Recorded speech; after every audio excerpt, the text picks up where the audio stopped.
मंचासीन कार्यक्रम के मुख्य अतिथि माननीय कुलपति महोदय professor Sanjeev Sharma sir, national institute of Ayurveda, deemed to be university.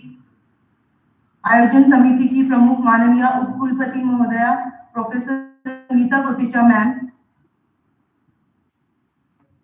कुल सचिव प्रोफेसर ए रामामूर्ति सर, आज के अतिथि व कार्यक्रम के मुख्य वक्ता professor Ravi Narayan Acharya sir, DG CCRS New Delhi, guest and speaker professor Syed Ziaur Rahman sir, Aligarh Muslim university Aligarh, associate professor Vaidya Subhitra sir, coordinator intermediate pharmacovigilance centre and organising secretary national institute of Ayurveda Jaipur, doctor Baniram Meena sir, incharge MS regional Ayurveda research institute and organising secretary Jaipur, हमारे बीच उपस्थित हैं। आप सभी का संस्थान परिवार की तरफ से मैं हार्दिक अभिनंदन व स्वागत करती हूँ। संस्थान के सभी डीन्स, HOD, सभी शिक्षकगण, PG एंड PhD स्कॉलर्स व सभी प्रतिभागियों का मैं हार्दिक अभिनंदन और स्वागत करती हूँ। कार्यक्रम की श्रृंखला को आगे बढ़ाते हुए मैं माननीय कुलपति महोदय से अनुमति चाहूंगी कि कार्यक्रम का शुभारंभ करते हुए हम आयुर्वेद के जैता भगवान धन्वंतरी जी का दीप प्रज्वलन करते हुए श्री चरणों में अपना वंदन और नमन करते हैं। इसके लिए मैं मंचासीन अतिथिगणों से अनुरोध करना चाहूंगी कि दीप प्रज्वलन कर नमन करें। धन्वंतरी वंदना के लिए मैं डॉक्टर मनश्वी एंड टीम को आमंत्रित करती हूँ।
Thank you.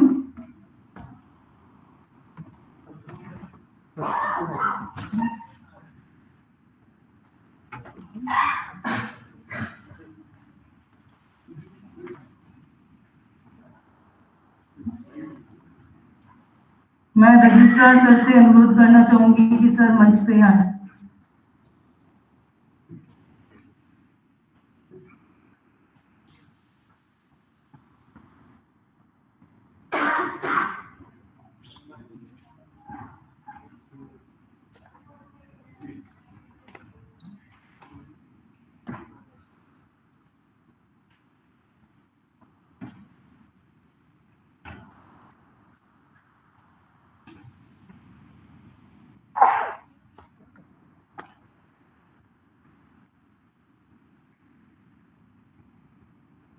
धन्यवाद सम्मानित मंच।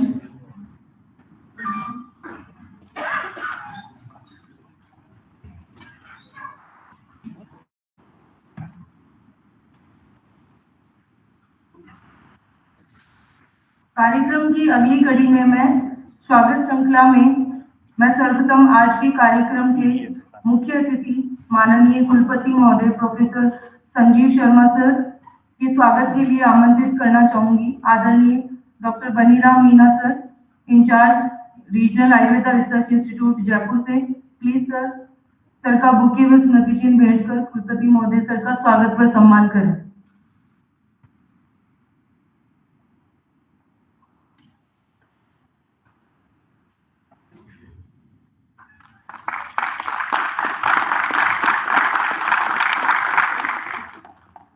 धन्यवाद सर। स्वागत श्रृंखला में मैं कार्यक्रम के आयोजन समिति प्रमुख माननीय pro vice chancellor professor Meeta Kotecha ma'am के स्वागत के लिए मैं निवेदन करना चाहूंगी वैद्य सुदीप्त सर से कि सर बुके भेंट कर मैम का स्वागत और सम्मान करें।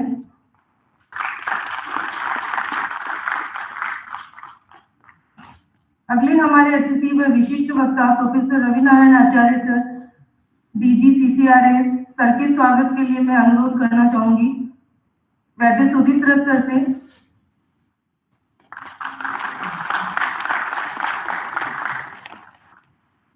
स्वागत श्रृंखला में मैं अगले हमारे अतिथि कुल सचिव प्रोफेसर ए रामामूर्ति सर के स्वागत के लिए मैं आमंत्रित करना चाहूंगी doctor Baniram Meena sir, incharge MS RARI, organising secretary Jaipur.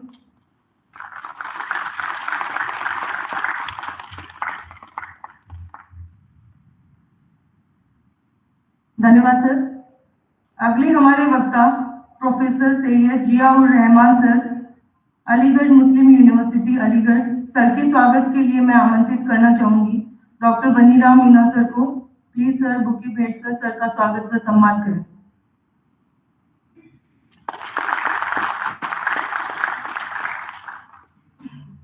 आप सभी का बहुत बहुत धन्यवाद। सम्मानित अतिथिगणों के स्वागत के बाद कार्यक्रम की प्रक्रिया को आगे बढ़ाते हुए मैं स्वागत उद्बोधन के लिए मंच पर आमंत्रित करना चाहूंगी professor Meeta Kotecha ma'am, pro vice chancellor and organising chairperson. Please ma'am अपने आशीर्वचनों द्वारा उद्बोधन करें।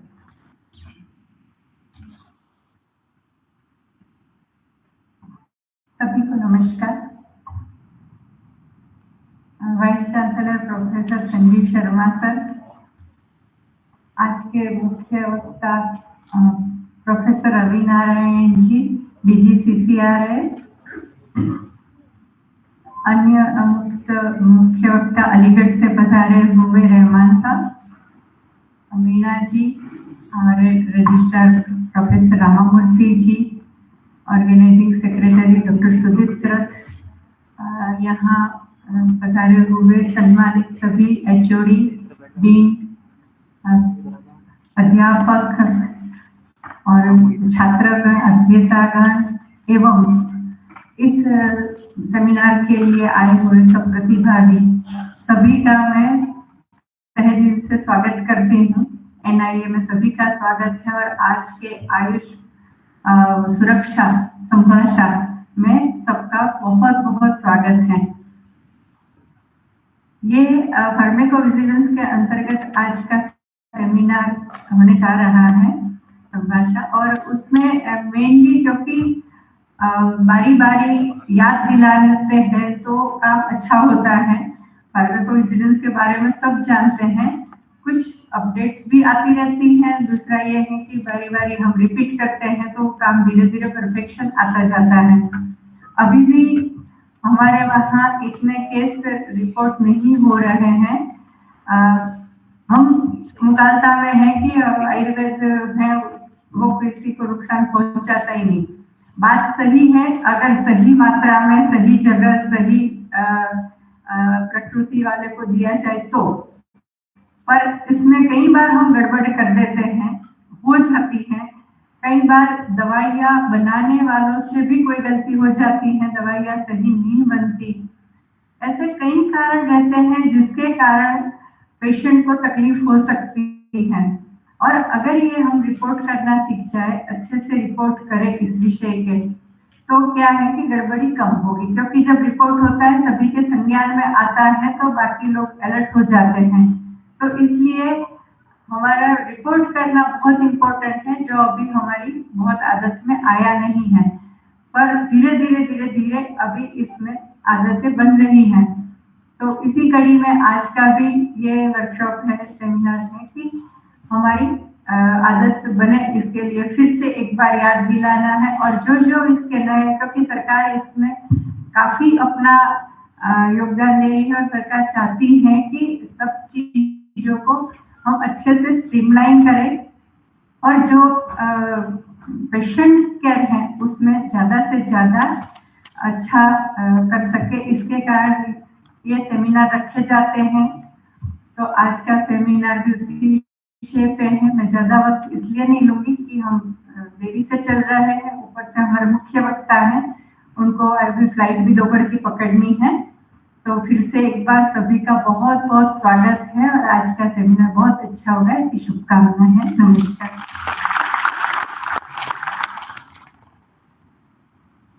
Thank you so much ma'am. इसी श्रृंखला में मैं अगली कड़ी में उद्बोधन के लिए आमंत्रित करना चाहूंगी कार्यक्रम के मुख्य अतिथि माननीय कुलपति महोदय प्रोफेसर संजीव शर्मा सर को, कि सर अपने आशीर्वचनों द्वारा उद्बोधन कर हमें अनुग्रहित करें। Thank you and good morning and namaskar to everyone. Esteemed guys, Professor Geeta Kotecha ji,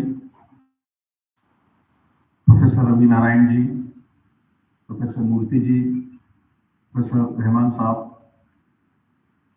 Meena ji, Dr. Sudeep Rath, all the worthy faculty members and dear students and participants.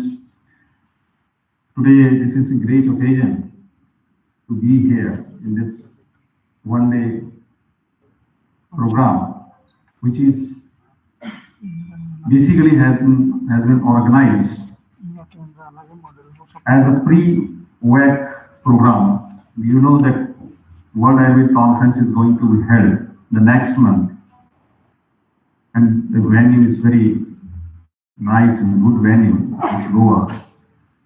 Before I talk something else, my request and appeal to everyone who are present here and also who are not present, please convey the message that most of us and every one of us should in one or other way participate in the World Ayurveda Conference, because that gives us very tremendous exposure to different kinds of the things. It may be academia, it may be business, it may be innovation, it may be entrepreneurship, and so many things are there and will be there.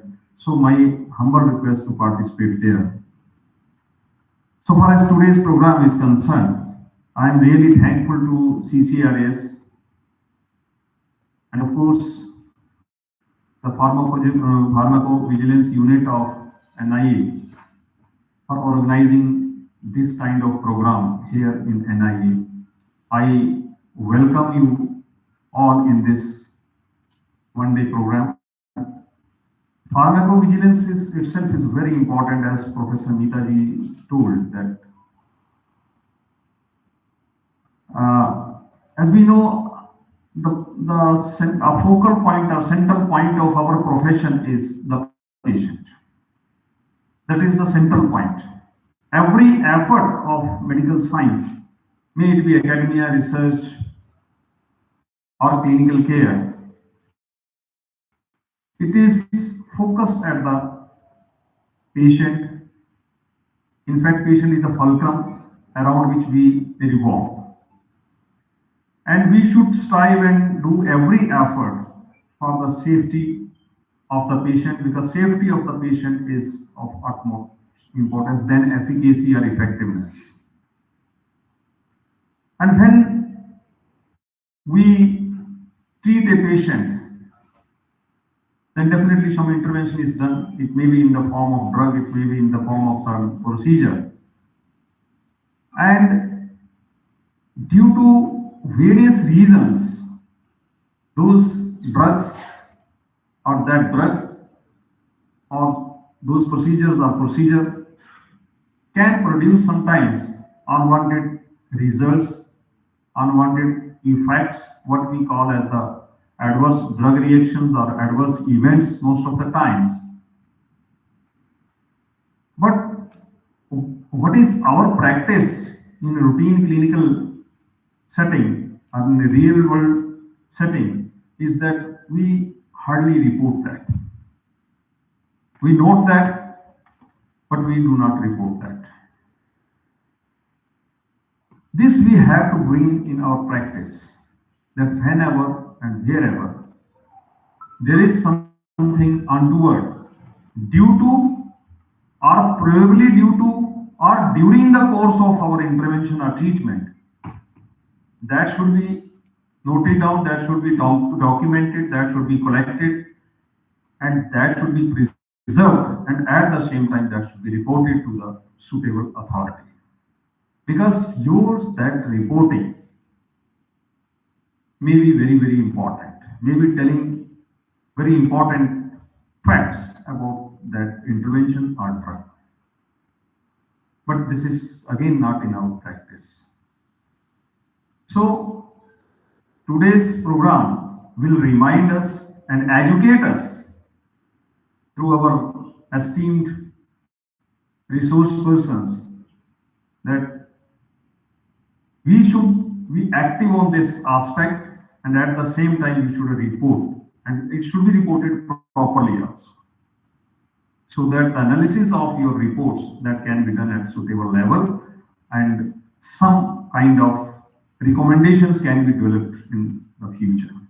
So we should be very vigilant and careful enough about the reporting the adverse drug reactions or adverse events. Those adverse events are adverse drug reactions, although I'm not the expert of this area, but I feel that those drug reactions or adverse drug events may have causal relationship with the intervention or drug, or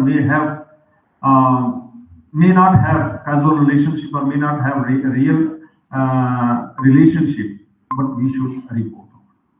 We should develop the habit of reporting. And another very important fact is misleading advertisements in different media channels, in different media, print media or electronic media, certain interventions, certain drugs, they are advertised by different companies for their benefits, and those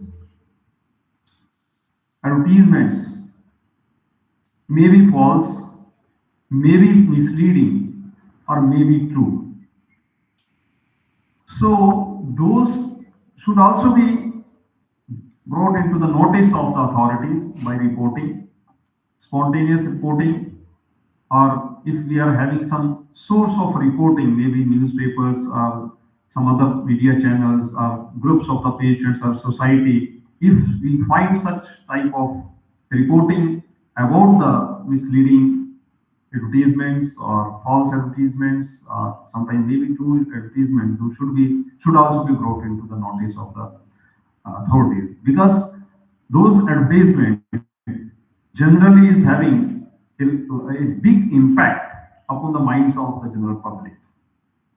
And once there is advertisement of some drug in newspaper or in the television, on some other channel, that the patients are carried away by those advertisements, and they may start using without knowing the real facts, what actually that drug does. Is it effective or not? Is it harmful or not? Something like that.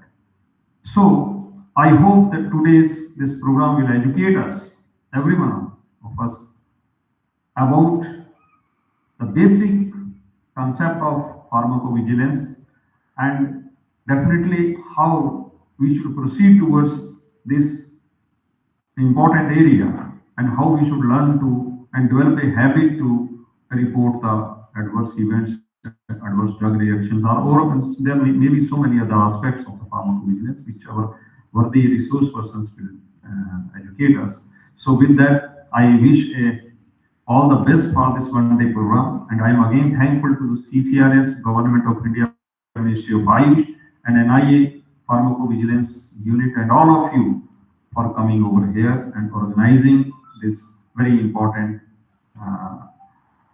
and in fact very required this program. Thank you very much.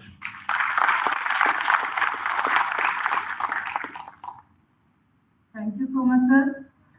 कार्यक्रम की अगली श्रृंखला में मैं पधारे हुए माननीय अतिथिगणों के सम्मान में अनुरोध करना चाहूंगी वैद्य सुदीप रथ सर और डॉक्टर बनीराम सर से कि वो स्मृति चिन्ह भेंट कर अतिथिगणों का सम्मान करें। रजिस्ट्रार महोदय ए रामामूर्ति सर,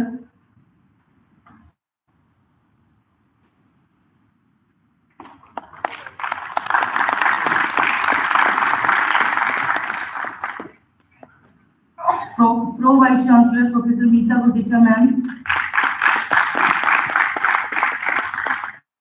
माननीय कुलपति महोदय सर संजीव शर्मा सर,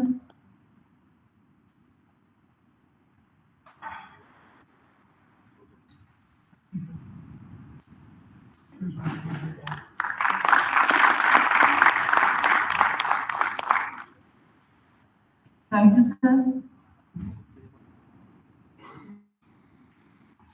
उद्घाटन समारोह की अंतिम कड़ी में मैं धन्यवाद ज्ञापन के लिए doctor Baniram Meena sir incharge MS regional Ayurveda research institute Jaipur sir से अनुरोध करना चाहूंगी कि प्लीज सर मंच पे आए और अपना धन्यवाद करें।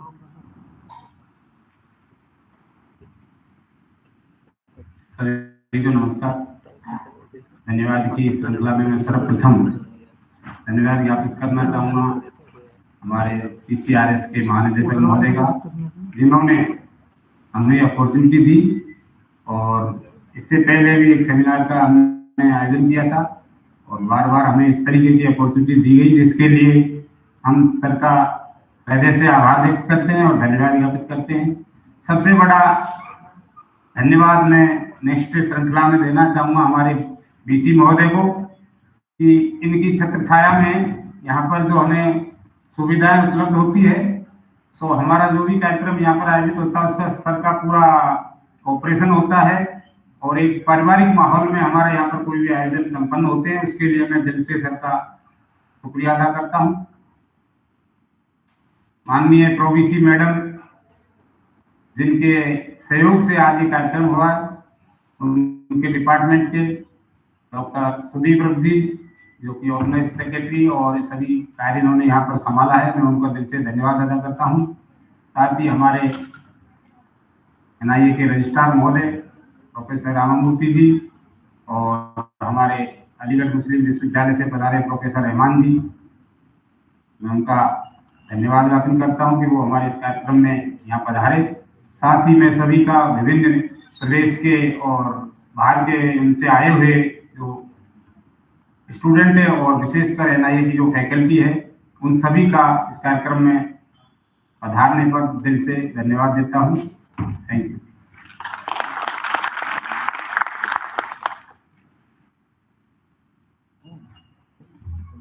Thank you sir.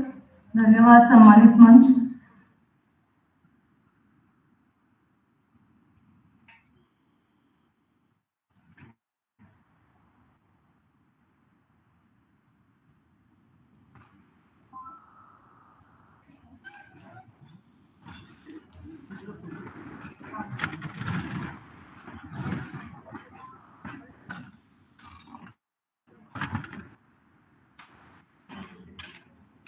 Inaugural session के समापन के बाद अब मैं आज की इस संभाषा कार्यक्रम के वैज्ञानिक सत्र को प्रारंभ करने के लिए doctor Manashvi PG scholar regional department को माइक हैंड ओवर करती हूँ। Thank you so much.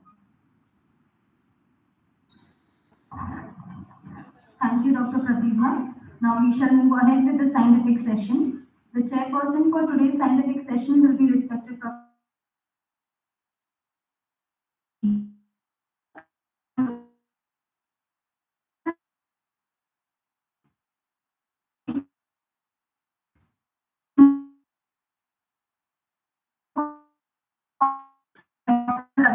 Acharya sir. Up to 1 p.m. Misleading advertisements, a new paradigm shift in Ayush pharmacovigilance by Dr. Ziaur Rahman sir. 1 to 2 there will be lunch. 2 to 3 there will be international scenario of pharmacovigilance topic by Ziaur Rahman sir. From 3 to 4 how to report ADRs by Dr. Sudip Rath sir. From 4 to 4:15 there will be closing remarks by the chairperson. And from 4:15 to 4:20 there will be vote of thanks. At the end there will be certificates provided near the exit gate. The topic of discussion of the conference is Ayush Suraksha Sambhasha 2020, Ayush Pharmacovigilance 2020. A brief introduction has already been given to you in the welcome addresses. Now, with the permission of the chair, I would request our keynote speaker, Narayan Acharya sir, to please address the first session. Sir's introduction. Sir has done his BSc Honours in Botany from Utkal University, BMS from the same university, MD and PhD in Dravyagun from Gujarat Ayurveda University. Sir was appointed as the head of Department of Dravyagun from November 2015 till present. He is a member of ASU DTAB Ministry of Ayush since 2015. Served as Director of IQAC Gujarat Ayurveda University from Jan 2017 to April 2018. Sir is presently a member of Scientific Advisory Group Drug Development CCRS since 2018. Coordinator of IPVC NPVP since March 2018. Member of PAC 2nd NMPD since April 2019. Chairman of the APC Government of India since April 2020. He is the Dean of ITRA since March 2020. Sir has a teaching experience of over 25 years. Various research, PG, PhD and other projects have been successfully completed under his guidance. Sir has 302 research articles published, 4 books published along with his contribution in several other books. Sir has delivered over more than 60 guest lectures. Sir has been awarded as the Best Teacher Award CCRS, Ministry of Ayush, and Best Research Paper, Literary Research CCRS. I now request Sir to please begin.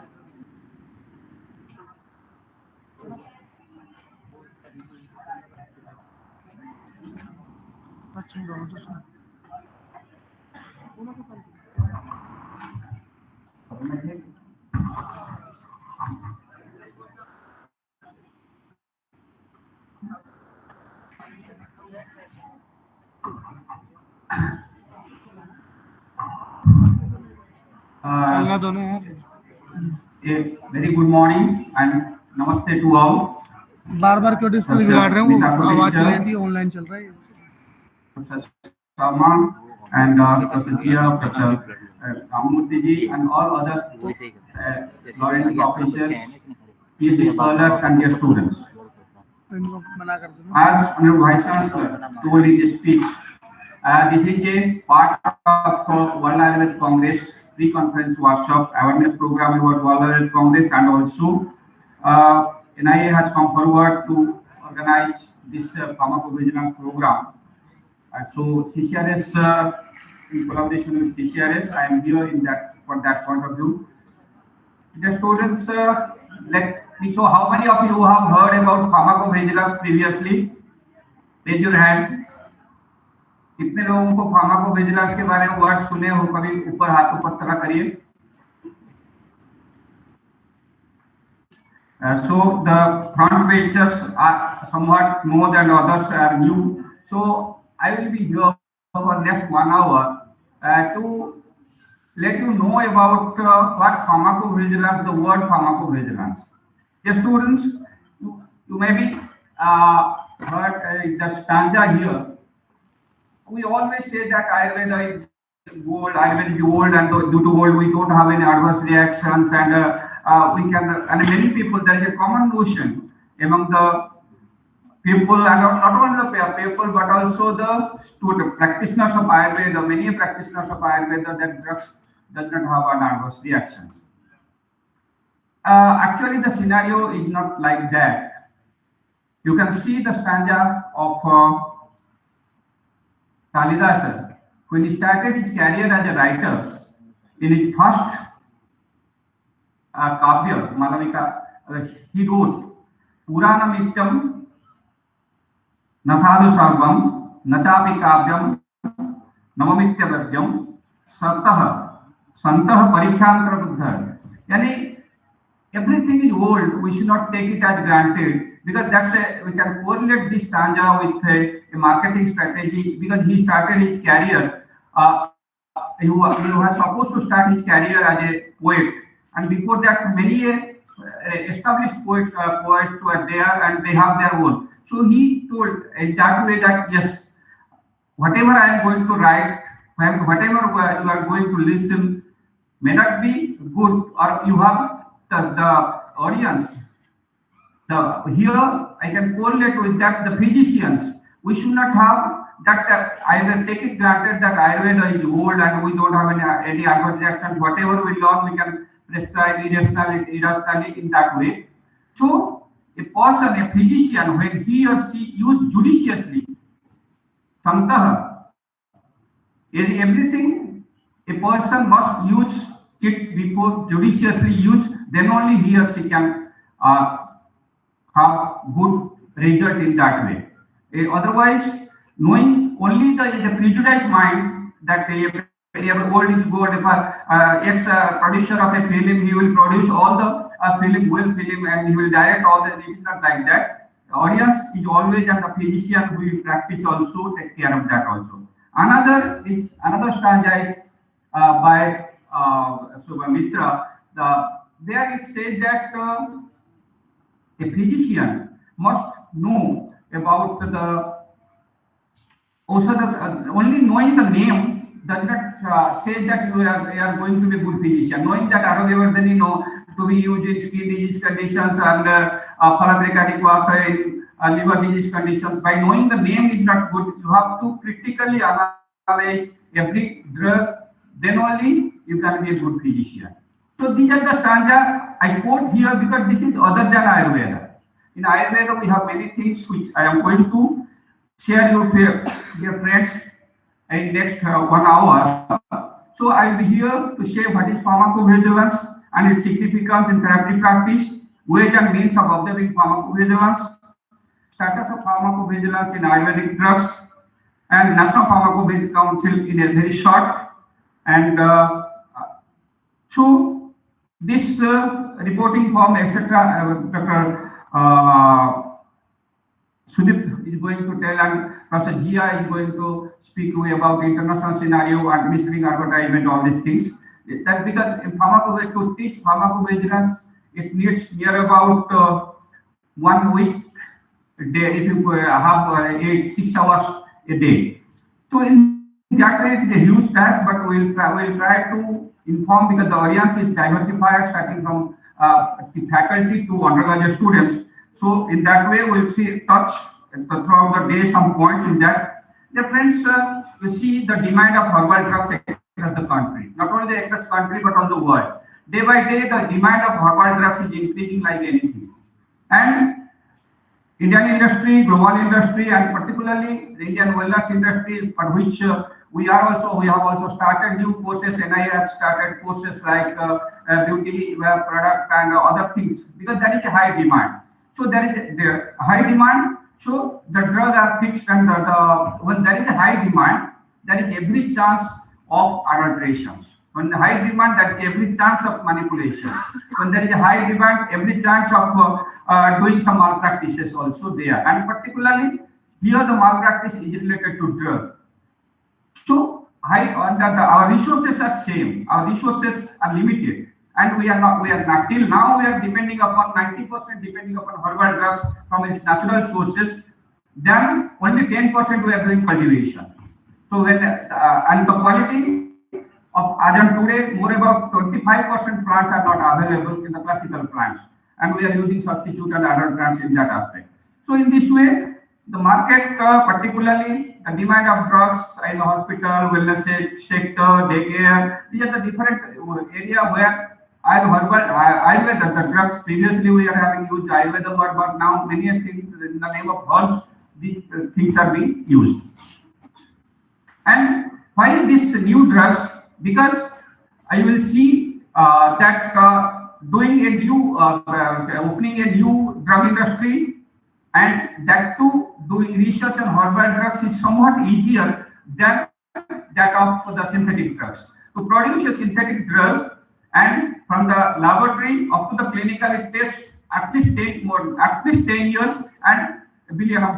But in herbal sector, due to our Drugs and Cosmetics Act, it says that any formulations, any plants of herbal origin of that authoritative books, 52 authoritative books, any drug mentioned there, a physician can formulate any formulations and market it in the name of patent drugs. That is why all the companies are coming to us, coming towards Ayurveda sector, and they are formulating any formulations consisting of these drugs and doing the research, doing the marketing, and there is also drugs and cosmetics gives us a something less importance, that a minimum clinical study, a preliminary clinical study, that word is there. So there is no robust clinical storage and everything, and drugs comes to the market. And the schedule M versus schedule T also is there. In that way, the drugs and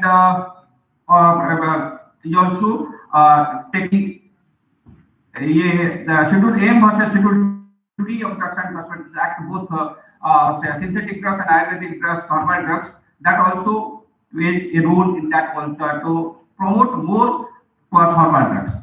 And as the drugs in Ayurveda, those are second year students and first particularly I came to know that the interns are there. We all know that the drug sources of Ayurveda are multi, and it is not generalizing chemical molecule in a synthetic drugs, but we have drugs of herbal origin, animal origin, mineral origin, and metallic origins. At maximum of the herbal origin, but we have many products of animal products, and we also use metals and minerals, many minerals in different forms. So they are used as a single drug or as a compound drug, difference. And if you categorize Ayurveda drugs in two categories, they are mainly of three categories. Ayurveda says, says that drugs can be categorized based upon their actions. Dear friends, we always say that drugs doesn't have adverse effect, herbal drugs, but you see Charaka, how he says that kinchit dosha prasamanam, kinchit dhatu pradushanam, shastabhata. That drugs, that word dhatu pradushana, what does it mean? It implies that drugs has inherent property to cause adverse effect. Some are no doubt, some are dosha prasamanam, we have to reduce the morbidity conditions to make it normalize. Drugs have properties, drugs are swastabhutta, drugs are having nutritional values, drugs are having cause normalcy to prevent from the disease conditions, but there are certain drugs a physician must be aware about their adverse effect. Dear friends, the definition of Ayurveda, the purpose of Ayurveda, swastasya swastharakhyam atmasya pradikara prasamanam, in that way, and that particularly the drugs when the purpose of Ayurveda, that is what I mean to say here, not to create any adverse effect, is also the purpose of Ayurveda. So here, a physician must be concerned about a physician must know about the adverse effect of those drugs, if they are naturally, though they are natural, but if they are used injudiciously, not used judiciously, they can cause adverse effect. So that's why again our Shastra says that thus drugs is an ideal drug which does not cause any adverse effect. That's why there are certain categories of drugs which does not cause adverse effect. Then only, though the drugs have some potency to cause adverse effect, but if they use judiciously, then only they can cause an ideal drugs in that. And that's why Ayurveda says, yeah, a drug must be used judiciously, because if they are used judiciously, then only they will cause as base, otherwise they have the potency to cause as a poisonous plant, as a poison also. And Ayurveda says, you see the pharmacovigilance that it started from 1967 onwards. About a physician, they have highlighted the word pharmacovigilance, and it comes to the after the thalidomide disaster. But Ayurveda says the word pharmacovigilance comes only vigilance about the drug. But you see the stanza here, according to Charaka, he says not only drugs they thought that drugs having pharmacovigilance, but Ayurveda says a physician must be vigilant throughout the treatment protocol. Throughout the treatment protocol, dear friends, it says a drug starting from its collection, a physician should know about the passport data of a drug, from where it is collected, how it is stored, how it is processed, and how it is formulated, and whether everything about the drug starting from there, he must be vigilant, because that's why the previously the Vaidyas used their drugs themselves, prepared their drugs themselves. They have less adverse effect, the less not potential drugs. What Madam Kotecha told in her speech, that we have to know about it. The role of drug is much importance here. That if we must know about the quality of the drug, from there till the process. This stanza Charak says in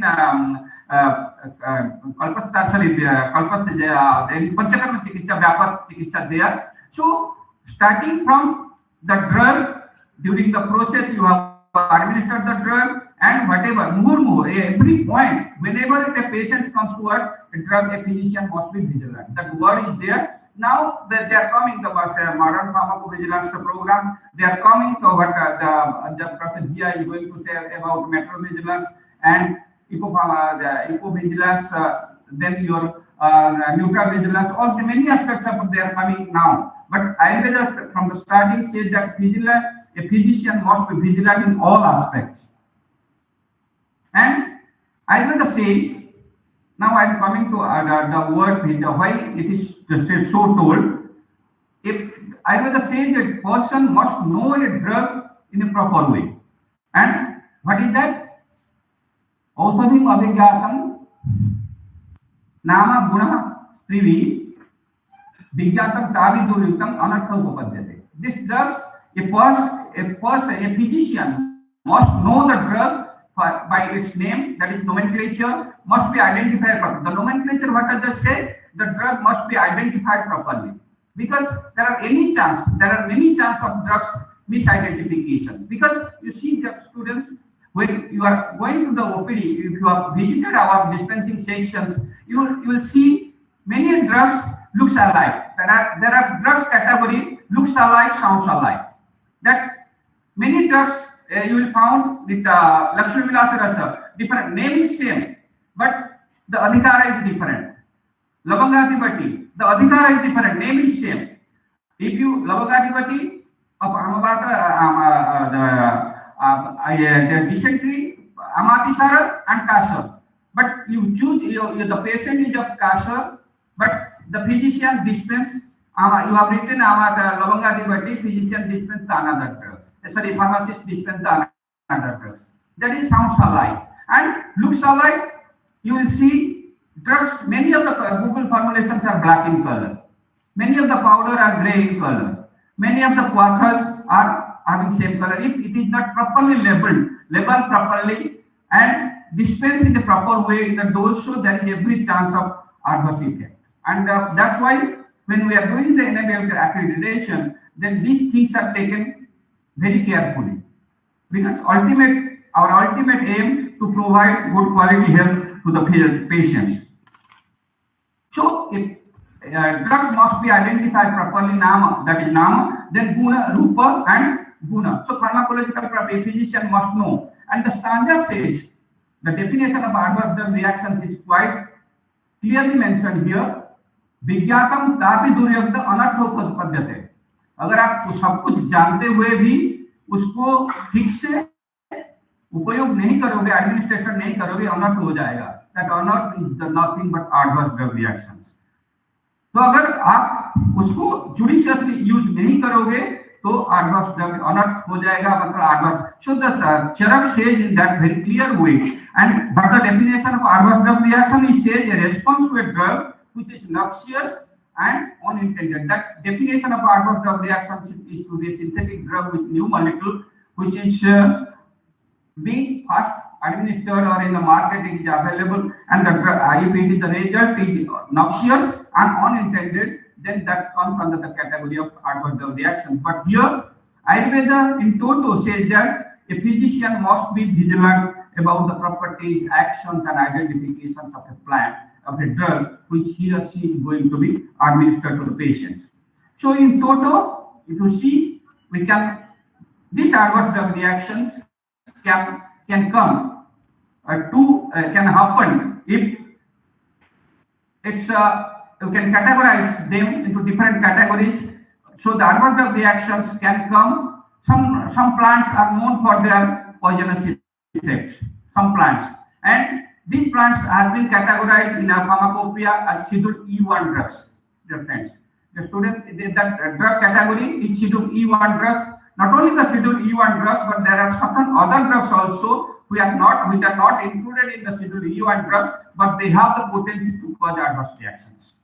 They have the potency to cause adverse effect. So the known adverse effect, even Haritaki is known for a good drug. Charak, our Bapraka says, Haritaki Manuchanang Makave Hitakarani Kadachit Kuptate Matana Udrasta Haritaki. That type of prasansa is being given to Haritaki. But at the same time, the contraindication of Haritaki is being also well noted. Contraindications of Haritaki, contraindication of Google, contraindication of Lashun, contraindication of Saka Sreshta, Kanda, Saka Kanda. So, which is why there is a number of use, there is good use, there is multi-purpose use, then the adverse effect has been well noted in the classical text. You have to know them. The students must know, the physician must know that thing, known adverse effect of drug. Medication errors, I will tell it later. Product and procedures error in Panchakarma, in Abhikarma, in Tharasutra, and in every aspect we have, there is every chance of adverse effect. That's why you see the beauty of Charak Samhita. They have dedicated a chapter, Panchakarma Vyapat. Because they have dedicated a chapter, a chapter to Panchakarma Vyapat. That is, they know that if the procedures is not properly followed, there are chance of adverse effects if they are. And you can see the not only there, the science definition of Ayurveda, Hita Hitam Sukham Dukram Ayurveda Hita Hitam. So that Ahita word is also there, which is what Ayurveda tells, what Ayurveda is, the science which tells us about the good things, the bad things, which is Hita Ahita Vapata Ayu. So the word Ahita is already there. So our ancestors are so particular with their ultimate aim to provide a good health care to the society. They have noted the definition itself. What is Hita, what is Ahita, a physician must know, and that is why the known side effect. Irrational use, I will say some examples. Dose related and unwholesome drugs are also there. Dear friends, see the prescription.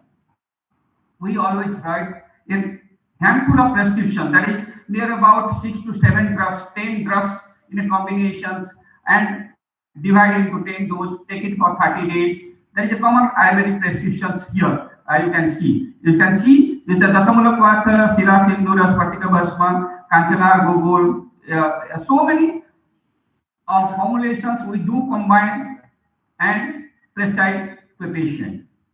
And not only prescribe for an immediate effect, but we do prescribe our Ayurvedic drugs for 30 days, for minimum of 30 days, 60 days, and you call me after 15 days in that way. And along with not only the drugs, we also advise along with that some yogasana, some do's and don'ts, some typical dietetic practice, and all these things are there. We prescribe the anti-diabetic drug. At the same time, we say that take cholera, you can take methi, you can take lasun, you can have diabetic. But we don't have any information if a person taking Basanta Kusmaka Rasa and Karela juice and Methika churna for long period, what is the effect? We don't have any data.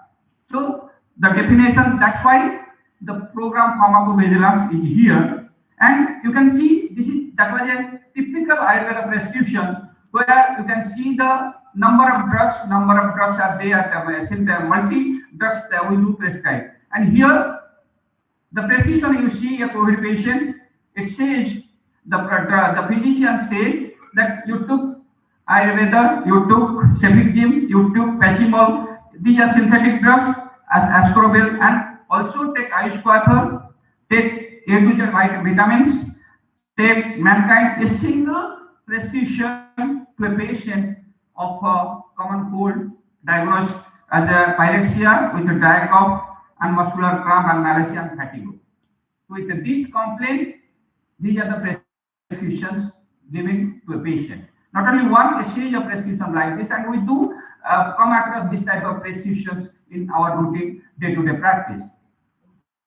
So the question comes, is this prescription rational?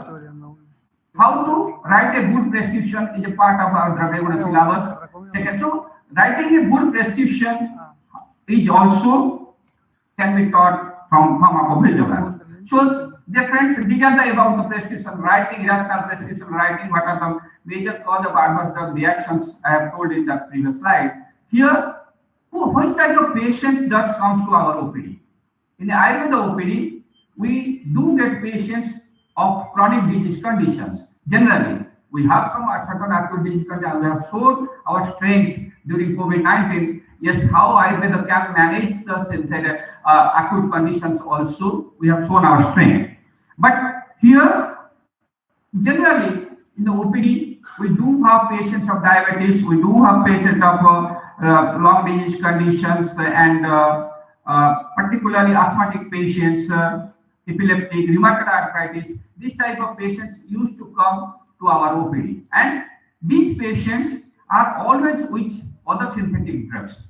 These patients are generally consuming synthetic drugs, and they may told or they may not. Sometimes they hide. Yes, sir, मैं कुछ नहीं लेता हूँ, आयुर्वेद ही लूंगा, आपके पास आया हूँ, but वो एंटी हाइपरटेंसिव लेता होगा, एंटी डायबिटिक ड्रग लेते होंगे, ये सब कुछ करते होंगे, बट कभी वो छुपाते हैं, कभी हम भी बोलते हैं, अरे ये कुछ नहीं, आयुर्वेद दवाई है, कुछ आड़ा असर नहीं करेगा, आप आर्थराइटिस के लिए फलाना एक्स दवाई ले रहे हो, आयुर्वेद का शुंठी भी ले लो, आयुर्वेद का युवराज गुगुल भी ले लो, कुछ नहीं होगा, उसको सुबह शाम आधा घंटा चेंज कर देना टाइम, उसको खा कर देना. This type of also we do advise to the patients, but we don't have any information, we don't have any reporting system that yes, if it what will happen to the patients or the drug, whether there is any drug interactions or not drug interaction, we don't have any idea. So that students with this aim, the Govt of India, Minister of Ayush has started the pharmacovigilance program for Ayurveda, Siddha and United Drugs. And that program started, let me say about the definition of pharmacovigilance. The students, pharmacovigilance, the word is not as it is in our classical text of Ayurveda. It is defined by WHO. WHO defines pharmacovigilance as science and activities related to detection, assessment, understanding and prevention of adverse effect or any other drug-related problems, possible drug-related problems. So the word, you see the definition of WHO comes in 2002, but in a final conclusive way. Previously, many definitions of pharmacovigilance were there by American Association, by ISHOPs, or the different pharmacovigilance definitions were there. But WHO came up with a comprehensive definition of pharmacovigilance in 2002, though the program started in 1967. 67 से लेके इतना साल उनको लगा कि एक comprehensive definition लाने के लिए, and this definition says the science activities, the word is says it is just biology which is science, chemistry is a part of science, physics with no science, but here pharmacovigilance is a science and activities. The definition, you must know the students, the pharmacovigilance is the science and activities related to the four words are there: detection, assessment, understanding and prevention. So what these four words? So what are because the definition says pharmacovigilance is the science and activities. So in these four words, different activities are associated. 4 words, different activities are associated. Activities are detection level, activities at assessment level, activities at understanding level, and activities at prevention. Pharmacovigilance is always a group work. It is not an individual's work. So pharmacovigilance is the science and activities. What are the activities related to detection? Because it is the definition is of a synthetic drug. So the definition says that when the drugs comes to the market after phase 3 clinical trial, something were already known to the patients and marketing with a particular aim. The drug comes, and yes, this is supposed to in the animal study, phase 1 preclinical study, in phase 1 and phase 2 study, something has been reported, and that when the drugs goes to the market, then something new things may come. So that is to detect the new happenings, whatever not indicated in the drug, but something is happening, that is to be detection. And who will do the detection? The detection will be by either a patient or his relatives or a doctor or a staff nurse or a pharmacist. Whoever come across these things, he will report. That is to be reporting by those things, and that detection is by them. A physician, a patient, if he unconscious, the attendant can also report. If a physician is the first, then that also goes time to time. From previously, they don't. The definition says that only the physician can report. But here, then after physician, they allow the public also, the patient also, he or she can report if he found something. It started. The definition started from itself. I will say you what to report. We generally does not consider those an adverse effect. But we don't report in that way. Here, the detection in that way, the new things, new happenings. आपने दवाई ली, दवाई लेने के बाद आपको छोटा सा किसी को स्मॉल डायरिया हो जाता है, एक माइनर सिम्टम्स आए, किसी को थोड़ा सा इचिंग भी हो जाता है, but we to it very lightly. अगर वो भी डिटेक्शन करना है. और non functioning of the pharmacological action, we provide haritaki for virechan karma, anuloman karma, and we know that haritaki in 5 gram dose at bedtime is supposed to cause a loose motion in the morning. But the patient, after coming here for taking the drug for 1 week, consider sir मेरे दवाई का कुछ काम ही नहीं किया, आपने दिया तो we have to think over.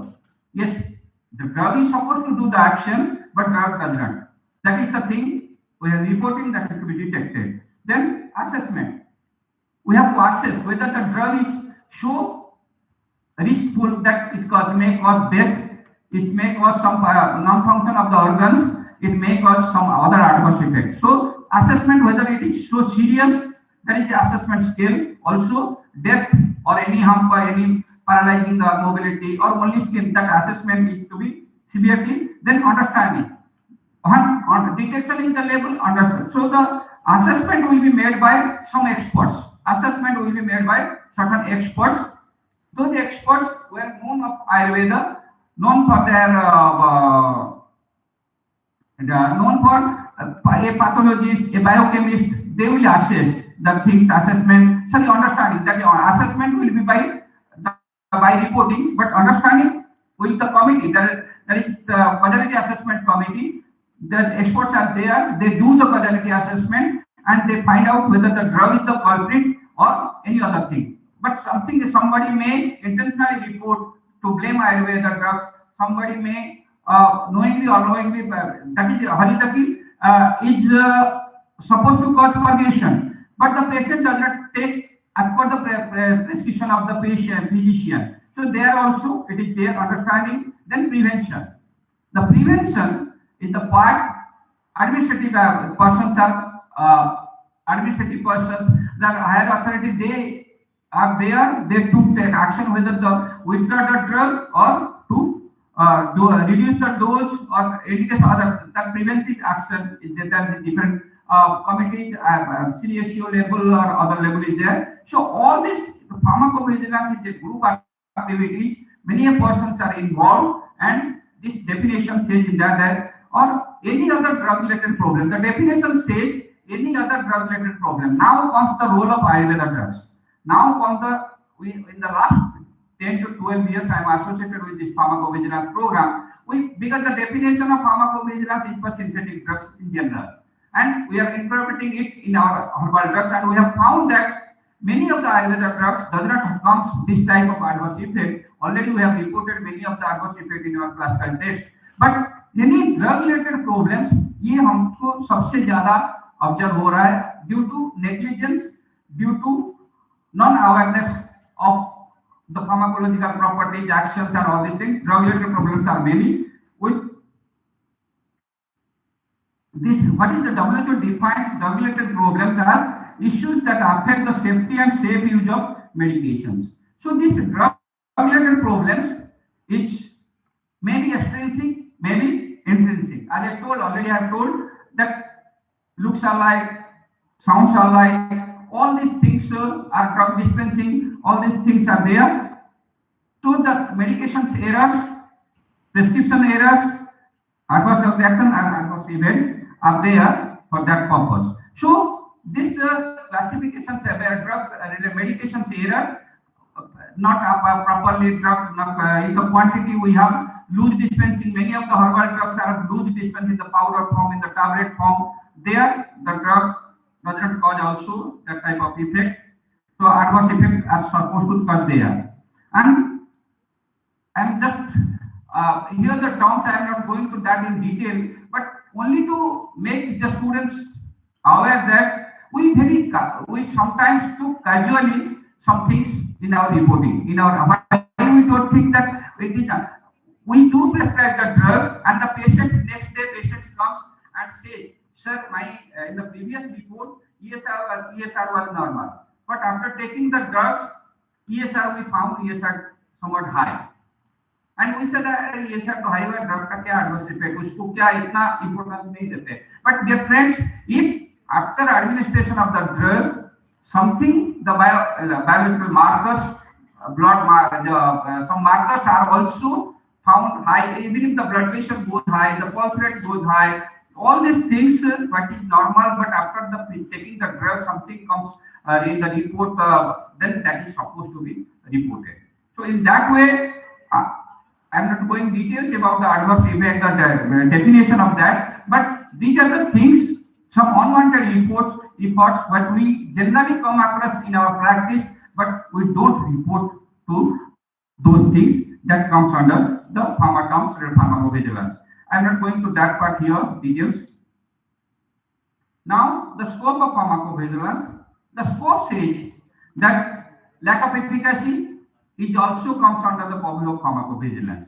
If the drug is not effective, I gave an example of Haritaki. There are many drugs, all the drugs, whatever their indications, if that does not come, if we don't desire action, we don't have, that comes under the purview of pharmacovigilance.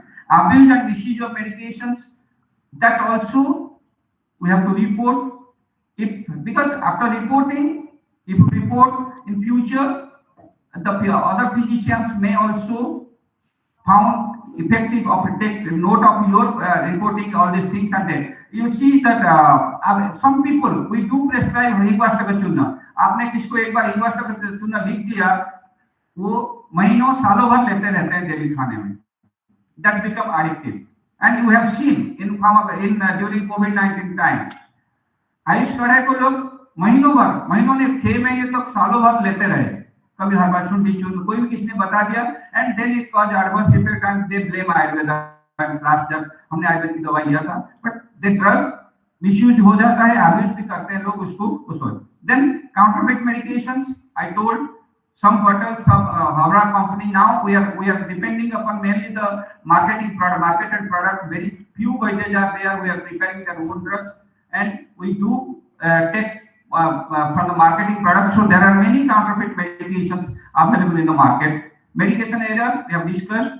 Interaction on medications, I will come to that now. Then adverse drug reaction and events, we do that is also comes. And as we know, that these drugs, if you see the figure here, it started from storage, processing, then collection, storage and processing, identification, cultivation, collection, all these aspects of a single raw drug or also the processed drugs. If there is every chance, अगर आपको सही से पारद का processing शोधन नहीं किया गया है, प्रॉपर्ली तांबा का शोधन नहीं किया गया है, और बचना जो ड्रग है, the poisonous plant, the schedule E1 drugs are our ultimate astra, and to get good results, these drugs are generally indicated for quick action, particularly Bashanaba for antibiotic actions and Cupido for analgesic action. To get good results, we have to depend upon these poisonous plants.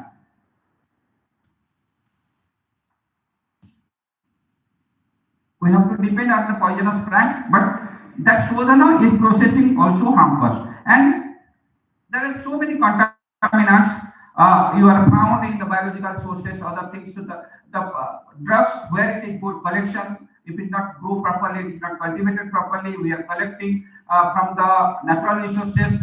If the surrounding areas in Jamnagar, we have a study on Guruji, and the Guruji was developed in the outreach of Jamnagar, where the all the drainage pipe were there. That is a dam, nearby dam. The Guruji was collected, and when that was processed and saw many of the heavy metals were found in Guruji, and we do blame now. Saving that, we will go to blame the Guruji there, but it is not like that. The drug must be collected from proper places, and there are hundreds of reports. If the drug not collected properly, it may have certain phytoconstituents are known for their hepatotoxic actions, and many phytoconstituents or non-phyto are also there, which are known for their hepatotoxic. You, being a student, being a physician, we must know, and that's why a physician must be updated about the drug development, and that is a routine process. If you search the internet, you will find near about 50 research articles comes in a day on medicinal plants sector, new research developments on medicinal plants. So we must be updated about our actions. Yesterday only, there is an article in a good journal about the adverse effect of Guruji. The same author which has published the article, 2 case reports 4 to 5 months back, again they come up with another blaming Guruji for its adverse effect, particularly in certain patients of having hepatotoxicity activities. They have come up with the evidence. So the conditions we must know. Then renal toxins are also there. So in total, all these things, it is evident that pharmacovigilance, as I told, different stakeholders are involved in the identification part. In the first detection part, I have told who are the stakeholders. The stakeholders are patients, policymakers, action they will take, healthcare professionals, pharmaceutics and industry association, public and press and media. Press, why here is press and media? Now the Professor Jia will also speak during his speech that the press media, now it is being allowed that we may report the adverse drug reactions of a drug quoting any press media also.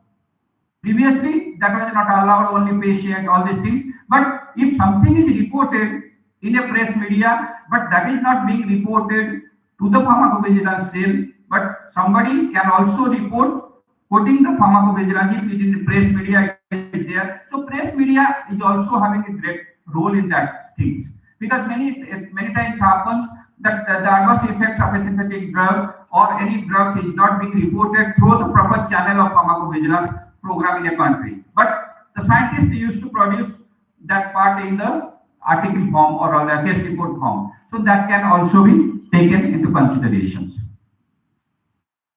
So now the drug interactions, dear friends, we have a lot of examples. This herb interaction, herb drug interactions is not new to Ayurveda. It is being reported since ancient times, or time more than 5,000 years BC. That reporting in the, if you see the classical text of Ayurveda, you will find the example of herb interactions, herb food interaction, herb animal origin interaction, herb mineral origin interaction, mineral animal origin interaction, and herb drug interaction. So these type of interactions are well reported in the classical text of Ayurveda. When you are a second year student, you are a third year student, you must have gone through the Rasastra books or Dravyaguna book. There are, even in Charak, when you are in final year reading the Charak Samhita, you can count this type of examples well noted in the classical text of Ayurveda. You see the herb interaction of Maricha, Kakamaji, Pipali, Talaphala, and Kadaliphala. The interaction of Pilu and Karira, interaction of Panpatta and Garcinia morella, Podika and Tila. So these are the things our scientists, our ancestors are reported in the Charak Samhita, Susut Samhita. This type of reporting, because these are the prevalence diet, prevalence herbs which are practiced in that point of available. But now the time has changed. Since last 300 years, India has acclimatized many exotic plants to us. You see papita Papita is not Indian origin. Papita comes to us, to India via Portuguese. Capsicum is not Indian origin. The other drugs, many plants which we are using nowadays are exotic, they are not mentioned in the classical text of Ayurveda. But we took them regularly, and along with we are prescribing our drugs also. So, what is our Dravaguna text is not updated in that aspect. If we are not going to report this type of things, then how will think that our science will be enriched and our future physicians will also speak in that way. So herb of interaction, now I will come to herb food interactions. You can see there is Nikuchaphala and milk. Sushruta says it is contraindicated, it causes adverse effect. You can see garlic along with milk is contraindicated and noted in the Charaka, Ashtanga Sutra, and Mulika along with when taken with milk can cost pushta. Ashtanga Buddha says Ashtanga Sangra both says it that way, because Mulika is a very common food item, and our scientists, our ancestors never felt same to report that yes, Mulika and Dugdha can cause skin disease conditions. But now we are taking potatoes randomly. The potatoes are not so much familiar during Charak time or all that time. But you see our major consumption in Indian kitchen is potato. But we were consuming so many drugs with along with panchat preparation. Tomato is also not so familiar. We can't think of a kitchen without tomato nowadays. What is if a drug consumed with tomatoes? What is the interaction? We don't have any data, and no scientist. Everything our in our classical text of Ayurveda is science based and evidence based. I can say with guarantee these are evidence based. Then only our ancestors are reported this type of things in the text. These are the things. But now it is time we have to come forward. We the physicians has to come forward and report all these things. You see wine along with steamed grains, Nakuchapula along with bragram, radish along with bragram, curd along with kadaliphala can cause adverse effect. It is reported. Then payasa along with mantha. So these are the food items, food particles are we know the food items and how food interactions are there. It is reported in the classical text of Ayurveda, and now we are consuming pizza, burger, all these things, and again we are taking our drugs along with that or all things. What is the interaction we don't know, and though we know pizza खाने के बाद कभी skin eruption होता है, but हम बोलते हैं वो हो जाता है, होगा पिज्जा बंद कर दो फिर, but it is not reported. The science, that is the pharmacovigilance, the science and activities. You have to come forward. We have to come forward and report all these types of things. And you can see the herb animal origin interactions also. It is well noted. You see the Brahma mansa along with narikal taila, kaputa mansa along with sarsapa taila. These are the things. These are the animals consumed naturally, not naturally, very frequently consumed during that time. And today also Brahmansa is being taken, but kaputa, all these things. But now we are consuming chicken like anything, fish like anything, and we have palm olive oil. Different oils are now come to the market. Many oils are there, particularly, but we are using them with our synthetic foods, not synthetic foods, our exotic foods, and we don't have any reporting structure in that aspect also. So many refined oil available in the market. Now previously only sarsapa taila, tila taila are reported. The people used to consume and they have reported. They have never felt same that we don't, but they have reported. But now we are using so much things, we don't have it. You see Avimansa along with Padara, it's adverse effect reported. Kusumba, Saka, then Avimansa, it is being reported. Padmabija along with Madhu, Mulaka along with Madhu, and Kakomachi. Kakomachi is a good vegetable at that point of time. But nowadays we are not using that. We have so many other species we are using, and so many exotic vegetables coming to the hotel. If you go to the star hotel, you will find all the exotic vegetables there, particularly the leafy vegetables. and we are using them as a salad, but we do not. And among them, not only salad, madhu is used like anything nowadays.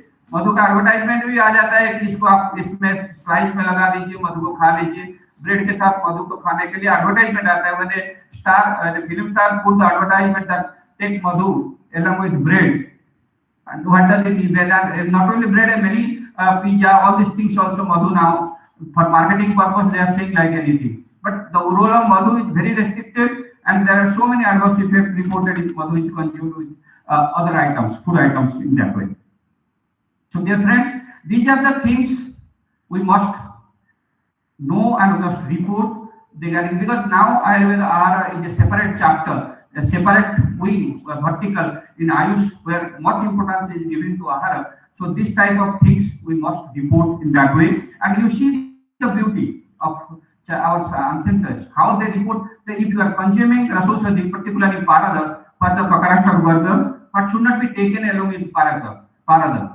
They are not food. They have reported all these things based upon their experience and observations.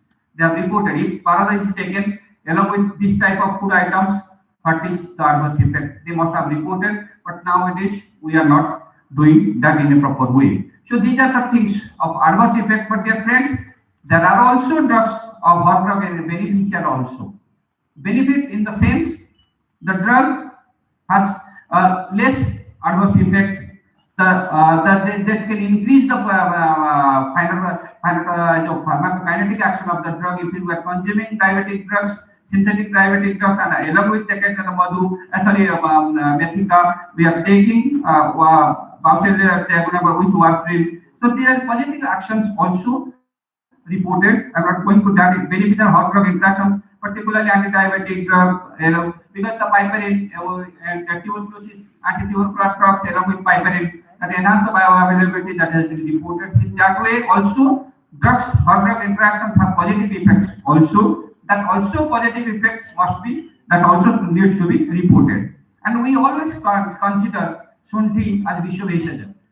You see, Shunthi is considered the Shunthi is known as the Vishwabheshaja. But dear friends, though it is Vishwabheshaja, but a lot of hot drug interactions have been reported. I am maybe citing one or two examples here for hot drug interactions. You see, because why it is reported, very few Indian authors have reported these things. All these things are reported in the international level. They are because ginger is worldwide available, garlic is worldwide available. That vegetable in the form of vegetable in the for the dietary item they are used, and scientists have reported their adverse drug interaction, all these things. When ginger is antacid, it is effectiveness antacid may be decreased, that is phenocarbon, then epitaxis. You see, these are the adverse effects hot drug interactions reported if you are taking, because ginger tea is a common practice, and if a person with blood thin taking already blood thinner and takes ginger tea in a routine way in a high dose, then that may or not. There are so many things. Just normal dose for long time duration and normal drug with high dose. So both काला और time का अंतर उसमें आने के बाद ये होता है. Then you can see the adverse effect reported of Shunthi, and the time loss, less time, and just so these are the reporting. Though I was astonished when I saw articles related in Chinese traditional Chinese medicines, hundreds of articles use of this ginger in menorrhagia conditions. We have never thought that ginger can be used, dry ginger powder can be used as a menorrhagia condition in the school-going children. Near about 100 clinical research articles in traditional Chinese medicines are available there. Not only 100 articles, but so many review articles also available on the ginger. When I was writing a chapter on ginger, I come across all these things. So every drug, if ginger can cause this type of adverse effects, and why not other drugs or other herbal drugs which are we are used to in Indian condition can cause adverse effect. So these are the things. It is all the references are here. So garlic also the same. Many adverse effects, many drug interaction or hot drug interaction are reported for garlic, and many reported for licorice during the COVID time. I was working with Yashtimadu is a drug, a favorite drug of garlic, shonti, Yashtimadu. These are favorite drugs during COVID because spices have been recommended like anything. But when collecting informations of hot drug interaction of all these things, I come across even in black and white paper. And our drug androgapis paniculata, which is a drug of choice during COVID time also, there are so many adverse effects reported. And Kerala with hypoglycemic drugs, antiplatelet agent Haridra, drug interactions with cassia, common antiparetic drug in other conditions. So in total, pharmacovigilance is we have to collect the data, we have to analyze the data, we have to take steps, output. So a continuous process. Pharmacovigilance is a continuous process and is a group work. Here we can see. And why pharmacovigilance? Because pharmacovigilance, we need, as I told in the very first slide, second slide, that we have a high demand of drugs internationally. Internationally high, there is high demand of Ayurvedic drugs, and also we are supposed to, we have now GCTM in our country, and every world is looking after alternate system in general and Ayurveda in particular in future for some new drug delivery, new all these things. And if you are not doing this type of, we are not going to make our pharmacovigilance in the robust, then we will be in trouble.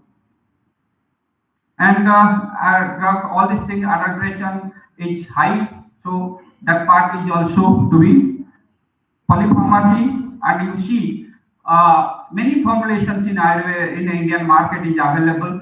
Ayurveda with synthetic drugs, Ayurveda with homeopathic drugs, Ayurveda with Siddha drugs, intra and Ayush drugs are mixed without the knowledge of the the approval of, but in the market it is available. And you can certain companies now coming to the market, herbal drugs and synthetic drugs mixed and in the marketing that the polyherbal formula, all these things are there, widespread manufacture of sale, illegal sale, and many drugs are available now through internet.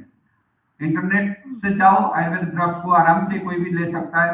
तो all these things, when it is misleading advertisement, all these things we need a robust pharmacovigilance program for Ayurveda. And this pharmacovigilance, if you go to the history of pharmacovigilance, that Professor Jia is going to tell about international scenario. So starting from 1961 about the thalidomide disaster until now, there are 148 countries of which are and 23 associated countries which are member of international scenario on pharmacovigilance. They are part of pharmacovigilance system since 2021, 22 data is not here. 2020 that has crossed 150 countries like this. And if you go to the scenario, in national scenario also, Ayurveda, in Chatti particularly, the pharmacovigilance in the national scenario, they started with the ADR monitoring center at Christian Medical College and monitoring center by though the program pharmacovigilance 1967 onwards, 61 it was started, 67 onwards internationally it was started, but India it was very late, and 197 only India the WHO pharmacovigilance program member become 1997 only, and now it has been widespread also. Macrovigilance is a part, blood vigilance is a part. Now it has been widespread. As far as India is Ayurveda is concerned, the ASU and the H drug is concerned, with the first Evision Academy, which is being run by our next honorable speaker, Professor Jia. They have find one store. They have started thinking over pharmacovigilance for him because his family is dedicated to Unani medicine. So he thought starting this pharmacovigilance program for ASU and the Unani medicine, that is for all Ayurveda Unani, they started. And 2016 National Symposium with herbal pharmacovigilance, Aligarh Muslim University, where he is working now. So since then he is associated with herbal pharmacovigilance, I can say since 2005. He is associated. We are fortunate to have him here to heard him about the pharmacovigilance program in the country.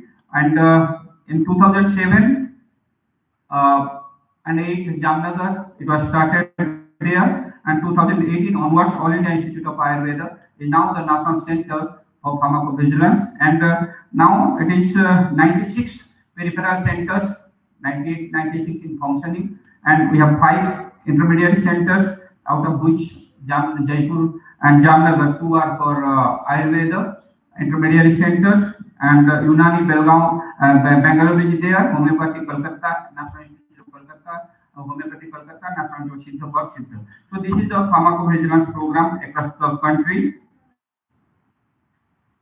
The aim and objectives of the present pharmacovigilance program to improve the reporting culture among the consumers.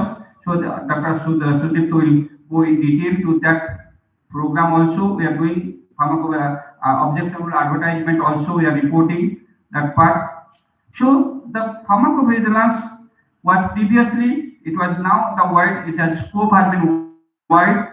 So the scope pharmacovigilance, it is now multiple vigilance system under the multiple structure. So the wide, the scope of pharmacovigilance, though we have discussed in there, now the vigilance part, the previously it was pharmacovigilance, only drug was there, but now it is medical device vigilance, which is macrovigilance, which Professor Jia is going to talk, hemovigilance about the blood product, because that is another area where we need quality. Hemovigilance is there. Biovigilance, we are also in India, not only India, in worldwide, some biological products are also used, just like placenta. All these things are used for human healthcare systems. They are also, there is a system, biovigilance system. Then vaccine vigilance, we all know, mainly in the COVID time, how this there is a robust vigilance system for vaccines also across the globe. So they are monitoring in a separate way. And the nutra-vigilance, the new branch, nutraceuticals, how to monitor them. There is a chance, every chance of nutraceuticals to be adulterated and manipulated. So nutra-vigilance is a new arena of pharmacovigilance. Eco-pharmacovigilance, ecology, how the pharmacovigilance system, our drug disturbs the ecology of the country, ecology of a country or a nation, that has been initiated. That first report was also by Professor Jia. You can see, you know that the vulture populations, other today we are not saying many vultures are, as if you go to 30 to 40 years back, vultures are available in every villages, in the Smashan Ghat, all these things. But now the vulture population is less, and there was very less, not less, drastically reduced. Why? Because the cause find out by Professor Jia is, the root cause is dichlorobenzene. You can see the dichlorobenzene was injected to the animals die, and vulture eat the animals. Dichlorobenzene affect the vulture population, reduce that. So how the drug is related, how we are also in our pharmacy, we dispense our, हमको भी शोधन करते हैं, शोधन के बाद उसको ऐसे ही पब्लिक में छोड़ देते हैं, या उसके मटेरियल्स को उधर ऐसे ही छोड़ देते हैं. कभी प्रोडक्ट कभी हम सोचते भी नहीं है कि कोई उसके भी कई ड्रग्स को भी हम लेके कोई प्लांट के पास खत के हिसाब से यूज कर देते हैं, फार्मेसी कहीं भी उसको डिस्पेंस कर देता है. But that also very good, that is very less, and particularly the mercury emissions and other, when you do carry out this shodhana procedures and in open area, a closed area, there are so many adverse effects also reported. I have reported, because I was working with poisonous plant for last 10 years. I have reported, if you were doing shodhana in a closed chamber, how Hallataka affects, how aconite affects, how even if our shodhana Jaipala, if you are doing boiling the Jaipala, and that also affects the, if you are institute building, you are doing that, whole institute is going to be affected by that also. There are many cases, series has been reported. So there are 3 to 4 articles we have reported about the possible adverse effects of drugs, poisonous plants, if we are not following the proper guideline of Shodhana. So that part is also there. So ecology, eco-pharmacovigilance is a new emerging branch. The ministry is taking that part. Cosmetovigilance is also new part there. So the cosmetics is a new area where every product, if it is with prefix Ayurveda or suffix Ayurveda, they need marketing in the name of Ayurveda. So it is an area also we have to be cautious there. So with this, I thank Dr. Sudip for inviting me. I thank my staff from CCRS unit Jaipur, Dr. Meena, and all other staffs who have taken part since last 3 to 4 days and planning this program. I thank Honorable Registrar Dr. Murthy, Vice Chancellor, and all the staff members of NIA Jaipur for their patience, and all the participants for your patience full hearing. I am here for next 5 to 10 minutes. We can have any questions, answer. We can. So, dear friends, pharmacovigilance. Generally, when we started this program in 2007 onwards, there are so many opposition from the that you are going to blame Ayurveda. Ayurveda का तो आरासर होता ही नहीं है, तुम आयुर्वेद को बदनाम करने के लिए फार्माकोविजिलेंस ला रहे हो, फार्माकोविजिलेंस का ऐसा कई लोग गालियां देते रहते थे. लेकिन dear friends, pharmacovigilance is to make the system more safer. अगर हम इंटरनेशनल लेवल पे जाएंगे, अगर एक साइंटिफिक कम्युनिटी के साथ सामने हम हमारा केस प्रेजेंटेशन करने जाएंगे, our drug is no doubt, our drugs are robust in action oriented, all these things, but when they come, they ask us, prove us your safety data, we are not there, we are very backward. हम तब backward जाते हैं. तो pharmacovigilance is to make the system safer and not to prove that it is unsafe. With this message, I thank you all again. Thank you.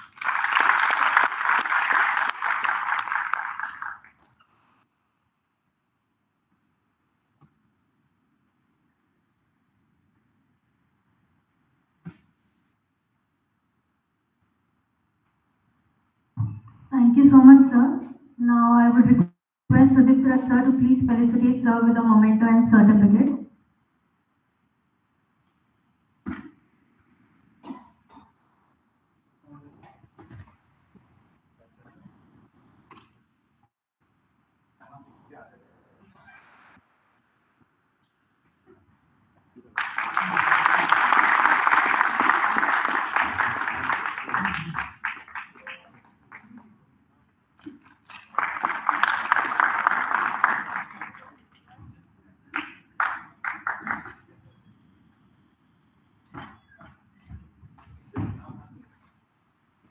Thank you, sir. Our next speaker is Professor Ziaur Rahman, sir, and I would like Sudip sir to please escort sir to the dais. The topic is Materiovigilance, Medical Device Adverse Event Management. Sir's introduction.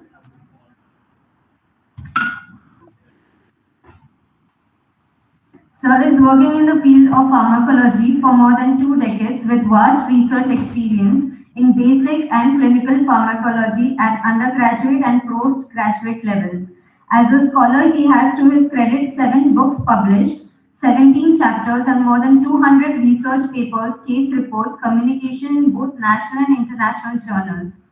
Sir has delivered, chaired more than hundreds of guest lectures. Sir has done his MBBS in 1995 and PG and MD in 2000 from Jawaharlal Nehru Medical College, Aligarh Muslim University, Aligarh. His field of interest is pharmacovigilance, alternatives to animal testing and traditional medicine. Sir is founder, trustee and co-founder of Ibn Sina Academy of Medieval Medicine of Science at Aligarh. The academy is designated as Center of Excellence by Ministry of Ayush, Government of India. Sir is a member of many learned educational bodies, including recipient of Fellowship of International Medical Sciences Academy, National Academy of Medical Sciences IMA, Academy of Medical Specialization. Award. Sir has received Pharma Ratna Award in Healthcare category, Servier Young Investigator Award of International Union of Pharmacology, Junior Scientist Award 2006 of Safety Pharmacological Society, USA. I would request sir to please begin with this lecture. Thank you so much. Okay. So, good morning and good afternoon, everybody. So, at the outset, I would like to thank the organizers who have given me the opportunity to interact with you all. And in fact, after the extensive and very exhaustive lecture by Dr. Ravinara Acharya. I don't think anything is left for me to explain, but this is a topic which is given to me that I should discuss about the material vigilance program of India, especially in relation to the traditional medicine or the herbs. Dr. Ravinara Acharya has given an introduction of the pharmacovigilance, as well as he also given us the details about the other extension of pharmacovigilance like cosmetovigilance or phytovigilance or hemovigilance or lots of things. And you can imagine from his lecture that pharmacovigilance has now become a full-fledged branch. It's not pharmacology itself, it's a full-fledged branch. In fact, in most of the European countries, pharmacovigilance has become a separate department under the Institute of Pharmacology. So, Institute of Pharmacology has like Department of Pharmacokinetics or Pharmacodynamics or Pharmacogenomics, lots of departments are there. So, pharmacovigilance is also a separate department.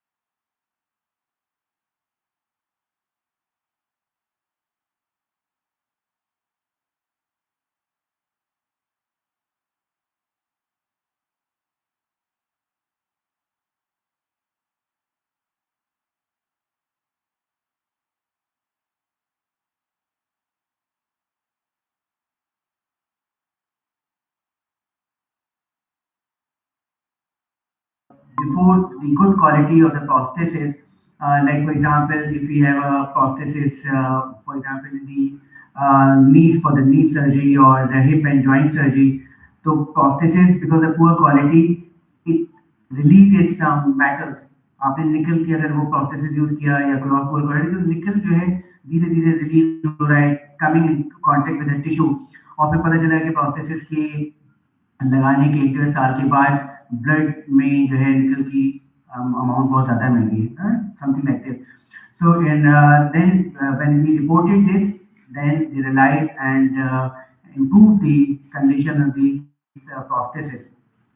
So very lately, Ministry of Health and Family Welfare approved Vigilance Program of India in an effort to ensure the safety of medical devices in 2015. So very lately, as I said, late 80s and early 90s, John Orton used to come to India. He was a part of Indian Pharmacological Society. And in fact, he donated a lot of money to the Indian Pharmacological Society. And in honor of him, Indian Pharmacological Society also award John Orton Award, which is a travel award for the youngsters. So you can see that, but nobody gave importance at that time. So in order to protect the health and safety of the patients, Vigilance Program, this reduces the recurrence of the harmful incidents where thereby improving the quality of health product. Obviously, every vigilance program is for the quality of the health.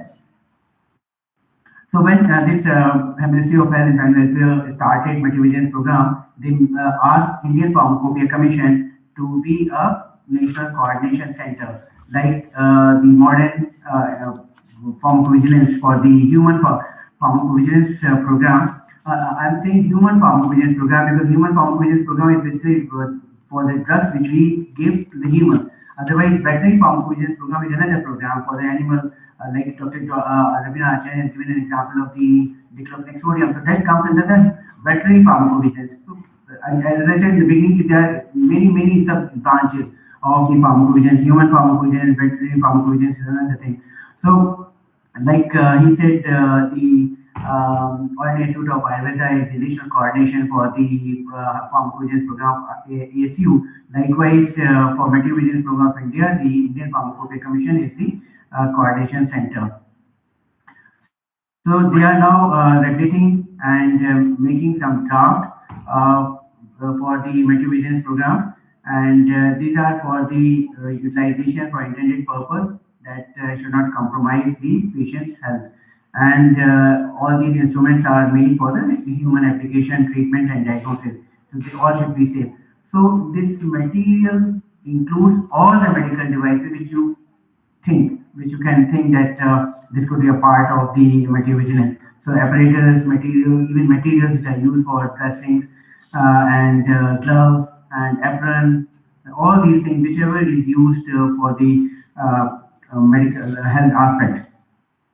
So we are concerned and we are doing this material vigilance program in India for the safety of the medical device.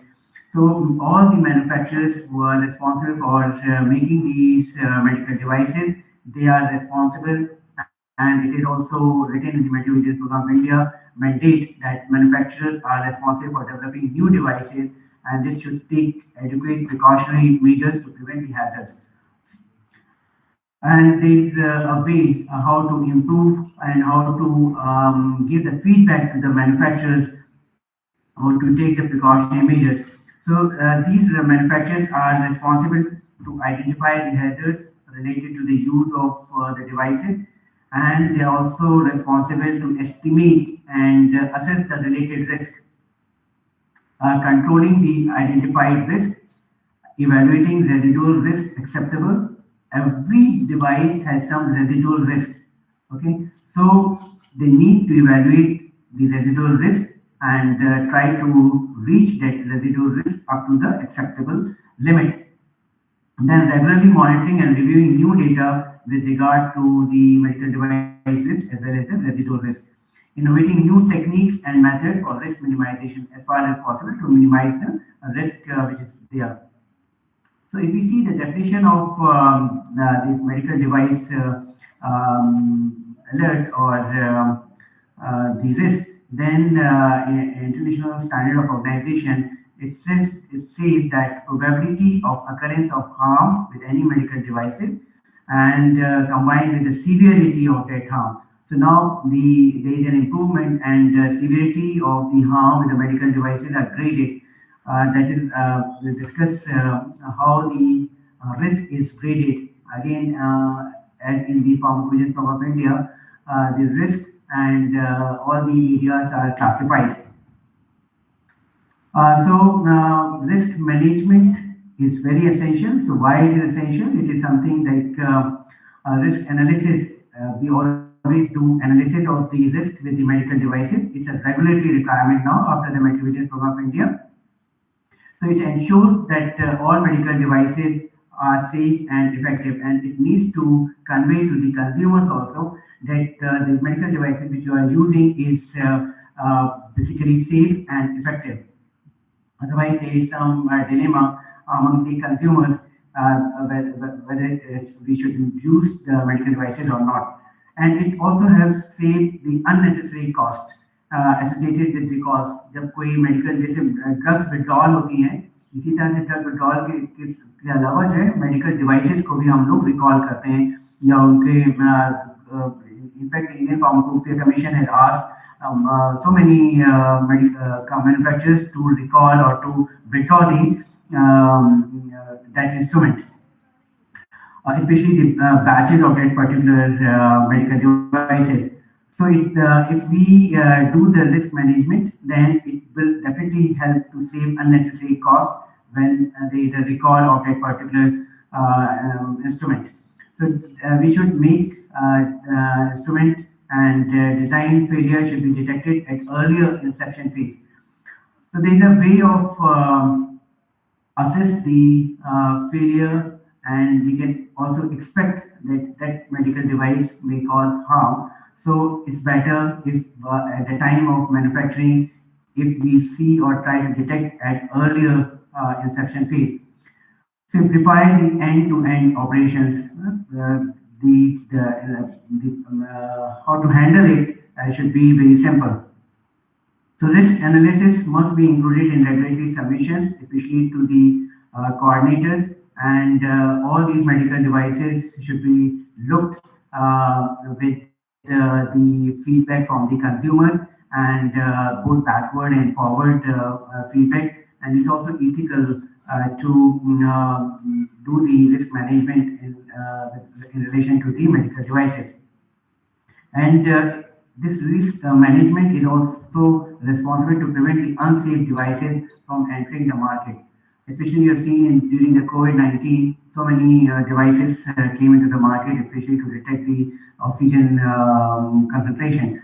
So this enhances the credibility of the manufacturer also, like Dr. Reginal said in relation to the drugs. It also improves the credibility of the drugs as well as the medical devices if it's properly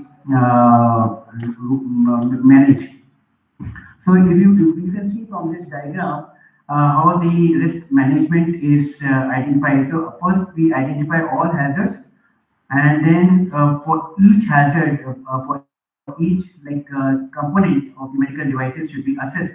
And if there is a hazard with any component of the medical devices, we need to determine the severity and frequency of the exposure. So again, there is a way how to determine the severity and frequency of the exposure.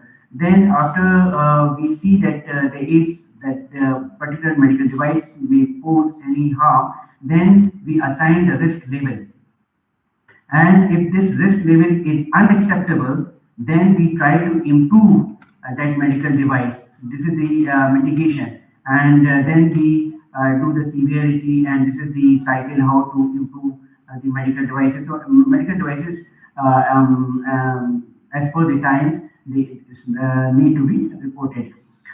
So if it's acceptable, then we also do hazard analysis, but not so much in a large scale. Then if it's acceptable, again we can do next hazard level, which is the win-win situation for both the consumers as well as the manufacturers. And this need to be repeated whenever the drugs come into the medical device comes into the market. So how we do the hazard analysis, especially in relation to the medical devices. So as I said, it's better to, before finalizing the design of that particular medical device, initial hazard analysis can be performed, and this is called as hazard starting point. Hazard point start with the hazard starting point. And then analysis also includes the record of main component as well as operating requirement. जो instrument का जो main component है, जैसे मान लीजिए computer में hard disk है, तो that is the main component, and then the software could be the operating requirements. So the main component of operating requirements include the raw materials and waste, whatever materials are used, hardware, monitoring and control systems, human device interfaces, that device, if it is for the, like for the ultrasound, so sensors are used, which is the human device interface, services, and the operating environment, where in the environment where the medical device is used. That is also very important. If the operational environment is not suitable, then there is a chance of the medical device error. So if we see, like this is just an example, MRI machine. So you know that MRI machine has many components. So there is also a main component that is operating requirement. So this MRI has a magnet, it has a powerful magnet, and radio waves, as well as with this MRI there is a inherent computer system which gives the detailed pictures of inside the body. So in relation to the MRI machine, we should know how much magnetic field is there. So there are incident happened, a person with any medical, heart,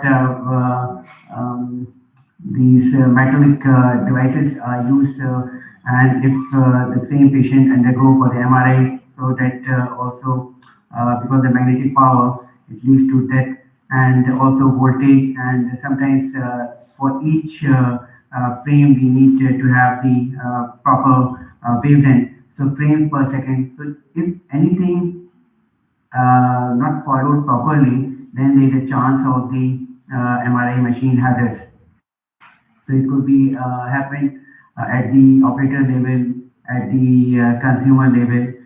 and at the same time at the environmental level, means the area where it is being performed. So you cannot perform MRI at any places.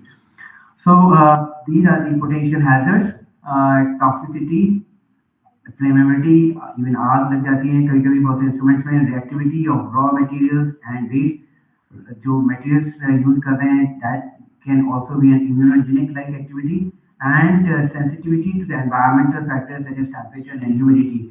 So every medical device should be used in a particular environmental setup. So they need to have a proper temperature wherever the medical device is fitted, and humidity. So because of this advancement of the material science, अब तो material science बहुत develop कर गई, especially in the engineering side. So we are using appropriate components of the material for the medical devices. So now because the improvement in the medical instrument or the part, there is now less sensitivity. And then there is chances of mechanical or electronic hazard like corrosion, abrasion, short circuit, and this should interfere with electric field of the body. So again, you know that body also has some electric field, and obviously whenever you bring your body around the some instruments where there is a magnetic field, so it may cause some problem. Human factors, as I said, it also could be a factor. Operator device interface, so patient device interface for effective delivery of energy, administration of drugs, or control of life-sustaining function. So this is patient device interface. Incorrect information. Most of the medical devices should have standard operative procedures, and if standard operative procedures are not properly written and incorrect information, then again there is a problem. Inappropriate calibration, ये भी बहुत important है. Inappropriate calibration, हर instrument में calibration है, थोड़ी बहुत भी reading variable हो सकती है, तो you can report wrong readings of that from that particular instrument, and because of the inappropriate calibration, this may lead to the misdiagnosis or wrong treatment. So misdiagnosis because of medical devices, this is also part of the adverse event, and because of that wrong information from the medical device, even the wrong treatment could be given.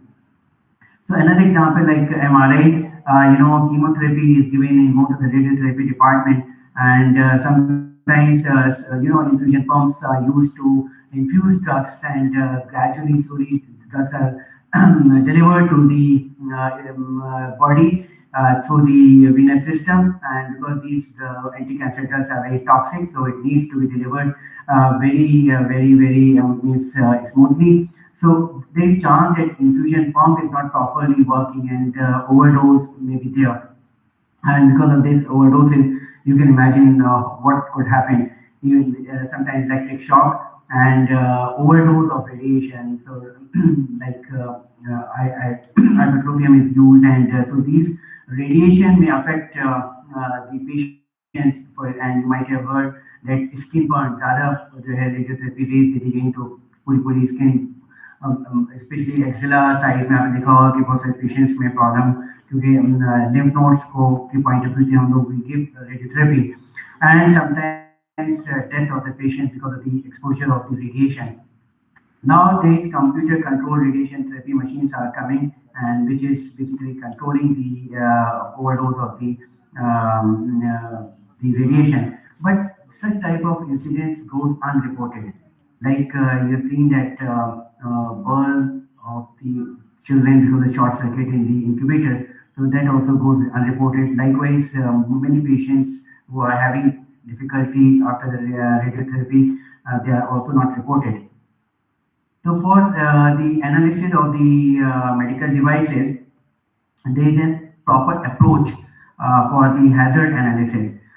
And this is basically to minimize the risk mitigation tools and for in vitro diagnostic manufacturing. तो इसमें क्या होता है कि pre production quality assurance planning recommendations हैं for the medical device manufacturers.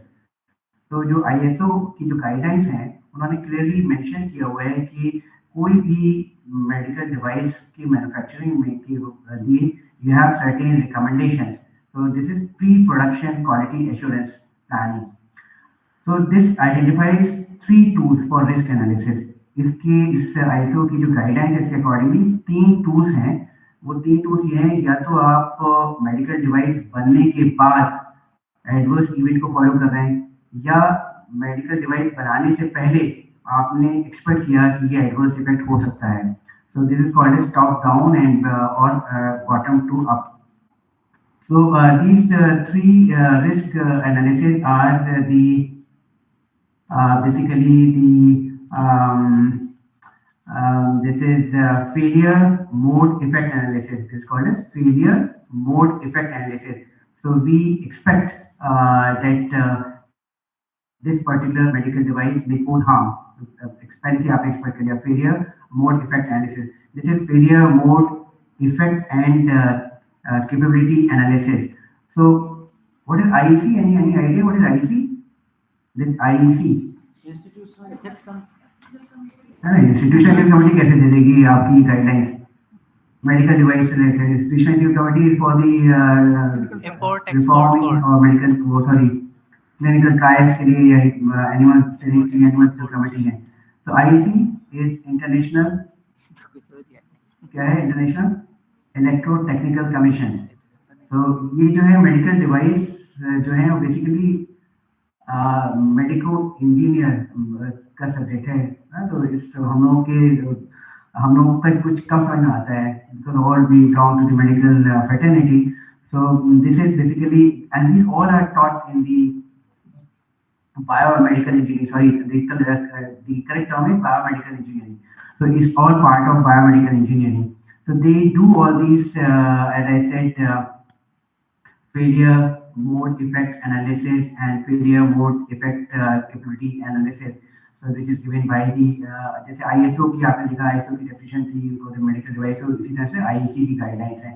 तो ये hazard operative which comes in the IEC 6182 और ये जो है fault tree analysis which is under the 61025. So these things basically, as I said, this is done to mitigate or analyzing the risk with the medical devices. So this technique is called as top-down or bottom-up approaches. So let's see what is bottom-up approach for hazard analysis. Bottom-up. तो नीचे से आप शुरू कर रहे हैं, ऊपर जा रहे हैं. तो it assumes the basic defect at the component level. आपने पहले से assume किया at the component level and assess the effect and identifies the potential solutions.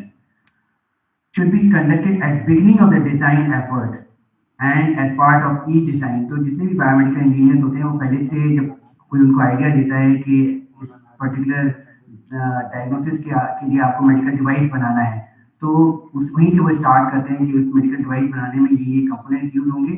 तो वहीं पे वो एक एक कंपोनेंट्स की पहले से जांच करना शुरू कर देते हैं. तो this is called as bottom up approach. So this should be conducted at the beginning of the design effort and as a part of each design review to identify potential design weaknesses. And for this, we follow the hazard operative approach and the failure mode effect analysis. तो HOP क्या होता है? जो hazard operativity approach है उसमें this approach is ideal for new or complex designs involving number of processing steps. वो medical devices जिसमें बहुत सारे complex point of view से number of processing steps आते हैं. So simple, हमें क्या करना है? Simple rather than make difficult. So start from the simple rather than difficult and then make simplified. So उसके बाद उसको और simplify करें. So middle step should be avoided. So hazard operativity conducted on individual steps, at each individual step, each of which has design intent. पहले से आपने सोच रखा है कि इसको कैसे हमें डिजाइन करना है, which could be safe. So if there is any deviation during the combination of a designer parameters and guide words and that resulted into the hazard, so that can at the same time they will try to improve the medical device planning. So risk labels can be evaluated using risk metrics. तो जब वो पूरा सब जो है jot down करते हैं, लिखते चलते हैं कि हमने मेडिकल कंपोनेंट बनाया और initially this was the problem and how we improve it. So initially what was the risk level, and that is evaluated using the risk matrix. So we'll see what is risk matrix in relation to the medical devices. Then जो अभी आपने देखा operability approach, then this is the failure mode effect analysis. So ये भी जो है bottom up approach है, लेकिन इसमें क्या होता है कि early identification of potential design inadequacies that may affect the safety and performance. उसको हम आइडेंटिफाई करते हैं inadequacies को और उनको ट्राई करते हैं एलिमिनेट करने के लिए. Effect minimise through design correction और अदर डिजाइन और other mean before they reach consumer. So we improve and approach is ideal when medical device contain many mechanical component. वहाँ पे जो है बहुत सारे कंपोनेंट्स थे, लेकिन यहाँ बेसिकली मैकेनिकल कंपोनेंट्स हैं. ऑलमोस्ट सेम है, but still there is failure mode effect analysis. पहले फेलियर है, फिर उसके बाद उसको हमने इस मोड को इफेक्ट को एनालिसिस किया. तो इसमें क्या होता है, focuses on particular component of medical devices and explores various failure modes. तो फेलियर मोड हमें पहले से हम असेस कर रहे हैं. और फेलियर मोड क्या हो सकते हैं कि जो मेडिकल डिवाइस है उनको हमें देखना है कि वो कितनी देर तक चल सकता है, उसकी एंड्योरेंस लिमिट क्या है, how much time it takes to work. And so जाहिर है मशीन है तो मशीन जो है कभी ना कभी तो थकेगी, मशीन कभी ना कभी काम करना बंद करेगी. So fatigue and endurance limit beyond the elastic limit that needs to be explored. Failure matrix studies which follow the principle of fracture mechanics. तो फ्रैक्चर मैकेनिक्स में क्या होता है कि study is conducted, then smart material we use for designing mechanical parts. For each failure mode that results in an undesirable consequences, potential causes and existing controls evaluated. They are evaluated, and the level of risk can be determined by using risk matrix. जैसे उसमें operability approach में किया था, इसी तरह से risk matrix. Risk matrix तो आपको यूज करना ही पड़ेगा to improve the quality of the medical devices. तो जो failure mode effect capability analysis है, this is same like FMEA, but it adds probability of occurrence and severity of failure to the FMEA process. So this is how FMEA is approached. First, there is a general design control, and this design and पहले तो आपने design को plan किया, then design and development plan, फिर design input, design review. So step by step you are reviewing while developing a medical device. This is bottom up approach. Design verification, design validation, design transfer. उसके बाद finally the manufacturer has to design or make that particular medical device. So even after coming to the market, there is chance of medical device adverse event. So that is why this Metovigilance program of India. So before we launch any medical device, there is a process, like we do clinical trials for the drugs. Likewise, we do some processing while making any medical device. So how you can imagine how much science has developed. So this is the format for the FMEA table. Like we need to define the function of or the component पूरी medical device में how whatever amount or number of components are there, you need to mention the function of each component. And then failure mode. Suppose there is a chance that all components may be safe, but one or two components may be harmful. So you need to mention the failure mode and how you improved it, and what was the possible hazard with that particular component. And you also calculate risk. The risk index is also mentioned. User detection means and then applicable controls. So that was the bottom down approach. Bottom up approach, अब ये दूसरी जो approach है वो top down. जैसे मैंने बताया कि before the manufacturing of medical device we need to work out है ना, प्लान अकॉर्डिंगली कि एक कंपोनेंट को हमने देखा सेफ है। और एक ये होता है कि आपने मेडिकल डिवाइस बना लिया और फिर उसके बाद आपने उसको यूज करना शुरू किया, और यूज करने के बाद जो एडवर्स इवेंट आ रहे हैं उसके अकॉर्डिंगली हमने इम्प्रूव किया, because before launching that particular instrument we are not sure. तो this is top down approach, and for this we use the failure treatment analysis. This is top-down approach, and this is again, as I said, this is also part of biomedical engineer. So they use some logic gates, which is basically based on the electronic sensors, and this is, for example, AND or ये जैसे आपने देखा plug जो use करते हैं. So after the designing of this plug, they then came to know that this particular design may cause short circuit or electric shock may be given. So usually this top-down approach is done for the electrical devices. So fault tree analysis, जैसे आप देखिए अब pacemaker जो use होते हैं, तो हम before the launching or before this pacemaker, we cannot do the safety measures. We can't take them safety measure. After it came to use, then we realized. So pacemaker बनने के बाद और जब इसको आपने install किया patient में, then we came to know about the hazards. So injury from pacemaker installation or at the time of operation.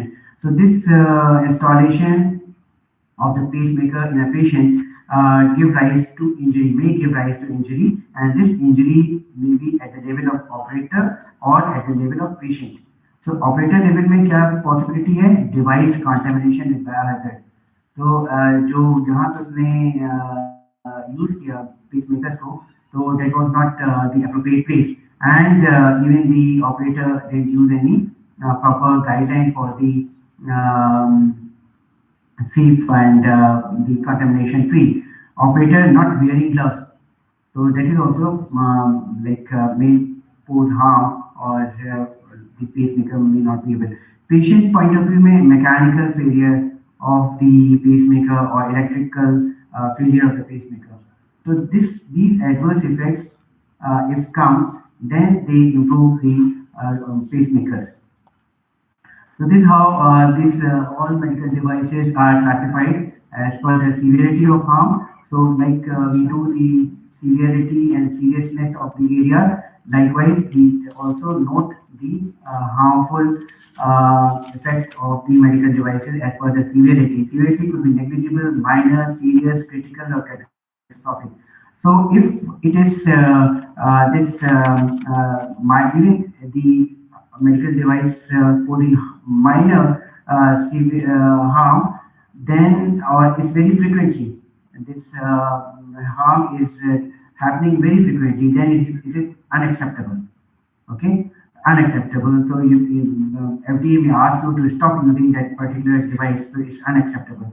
So probable, but it's a serious or critical, then it is unacceptable. If you see the improbable, जैसे उसमें भी हम लोग करते हैं, not classified, probable, possible, areas monitoring करते हैं, causality assessment. So improbable, अगर इसी तरह से medical devices में भी हम लोग causality assessment करते हैं. So this is these जो आप देख रहे हैं, frequent, probable, occasional, remote, improbable is also sort of causality assessment. So improbable and negligible severity, minor severity, or serious, even serious, and it is very improbable, then it is acceptable. And here in the yellow line, you need to control and try to improve the medical device. Unacceptable means it is not allowed.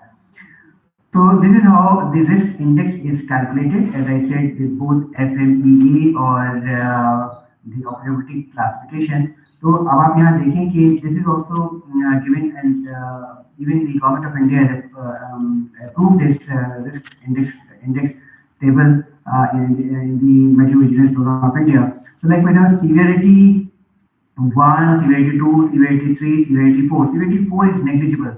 So for negligible, we give higher score. For negligible severity, we give higher score. So higher the score of the hazard, it is acceptable. and lower the risk index, for example, 1 to 5, it is unacceptable. Okay, so this is how we calculate severity. So if this is in the severity 1, which is very serious, like death is happening with that particular medical device, and it's a serious injury. Serious injury means life-threatening, or it is like we do see when we see serious area, when there is a life-threatening or extension of the medical hospitality or the death. So this is seriousness. So like if it is frequently happening, then score 1 is probable, then score 2, occasional, score 4, remote, score 8, improbable, score 12. So whenever we have certain risk analysis and scoring, then we calculate and report risk index criteria at the time of the medical device manufacturing, or whenever we do the bottom up or bottom down approach. So in addition to this, there is also procedure analysis. So it's a good practice to conduct the separate analysis focused on procedures. Then every step in the process should be assessed to decide if a wrong procedure could adversely affect the outcome. And risk analysis must consist of any risk related to the manufacture and delivery of the device to its purpose location. Even many medical samples, or they are stored, and solutions are used in medical devices. So that solutions should be kept, and if they are not properly kept or stored, then this may also cause harm. So due to the environmental factors such as cold, light, humidity, heat, and so this need to review and guide to change the packaging or warning on storage of packaging containers. तो जिस तरह से pharmacovigilance और drugs की हम जब करते हैं उसमें लेबल चेंज करते हैं, और with time we mention the areas, and we need to change the packaging. Likewise, we also need to change the packaging and should give the warning to the medical devices. So, like for example, some instruments are used which deliver drugs and required to give the drug consistency. For example, meter dose inhaler. तो metre dose inhaler जो है आप देखो कि जो puff दे रहे हैं तो वो सपोज प्रेस नहीं हो रहा and drug is not delivered, there is also chances. So this is also container closure system integrity testing, and this is also part of the medical device adverse events. Well, you know that many medical devices are now using softwares, and most of these softwares are needed to give the readings of particular samples. So softwares, they are also used to control. So softwares update करना बहुत ज़रूरी है. Otherwise, if you don't update, then there is chances of misreading. So softwares, they can be grouped again into its primary functions. Primary function में means computer में startup में problem है, booting में problem है, viruses जो है उसमें है. So you need to treat and diagnose that particular particular harm or medical device error, and maintain as per the step-by-step, updated and upgraded. So 3 generic sub-functions are evaluated for each primary function. Function जैसे आप जानते हैं software components हैं that does not perform its intended function correctly as per its original design intent if it is not updated. Timing is also very important. Data obviously is stored, so there is a chance that data is stored incorrectly or corrupt data, so that will also give the wrong readings. एक और चीज है जो concept है residual risk. तो हर instrument में, हर medical devices में, हर चीज में जो है कुछ ना कुछ एक रेजिडुअल रिस्क, जैसे हम कहते हैं ना नो ड्रग इज सेफ, इसी तरह से हम ये कह सकते हैं no medical device is safe. There is some residual risk and there is nothing which is zero defect. So जब कार मैन्युफैक्चरिंग करते हैं हम लोग, तो उसमें एक एनालिसिस करते हैं, उसको कहते हैं द 6 सिग्मा. तो 6 सिग्मा में बहुत सारे स्टेप होते हैं, डिफरेंट ड्राइवर्स को बुला के, और हर कार को वो लोग कंपनी फिर पेश करती है कि we use Six Sigma and found that this car is absolutely safe and there is no risk. So confidence level उनका इतना हो जाता है Six Sigma यूज करने के बाद कि वो कहते हैं कि आप किसी भी ड्राइवर को ले आइए तब भी कोई हार्म नहीं होगा. So if there is an evidence which supports the decision that medical benefits prevail over overall residual risk, जैसे हम ड्रग्स में रिस्क बेनिफिट रेशियो कैलकुलेट करते हैं, इसी तरह से मेडिकल डिवाइसेस में रेजिडुअल रिस्क जो है हम लोग कैलकुलेट करते हैं. तो अगर थोड़ा सा भी रेजिडुअल रिस्क है तो वो जो है एक्सेप्टेबल है ना. If it is very helpful in the diagnosis or the treatment of the particular patient. So how you can manage a residual risk? जैसे मैंने बताया कि residual risk is there, so there is a proper document define. तो residual risk को कैसे हम लोग calculate करेंगे, मैनेज करेंगे. तो स्टैंडर्ड ऑपरेटिव प्रोसीजर्स होंगे where we need to define the duties and accountability, define what requires authorization, qualifications, skills, knowledge, create and maintain documents to show adherence to policies and procedures. So again, there is a proper management to find a residual risk. तो जो safety risk zone है, हर जो medical devices के जो residual risk है, तो this also tend to make a determination of its acceptability. So hazards fall under risk zone 1. This is considered generally acceptable. So when we keep this medical device under risk zone 1, again we need to have the risk matrix, and this is generally acceptable or there is a minimal residual risk and require no further analysis. अगर minimum residual risk है, so it does not require analysis, but we need to do additional mitigations, which is optional, not necessary. If a medical device hazards fall under the safety risk zone 2, then it is considered as conditionally acceptable. So they will, the FDA will approve with some conditions.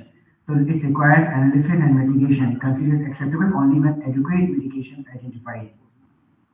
और जो safety zone 3 में it is generally unacceptable. तो जैसे अभी आपने उसमें देखा था रिस्क क्लासिफिकेशन में, so if it comes under unacceptable then FDA will not allow.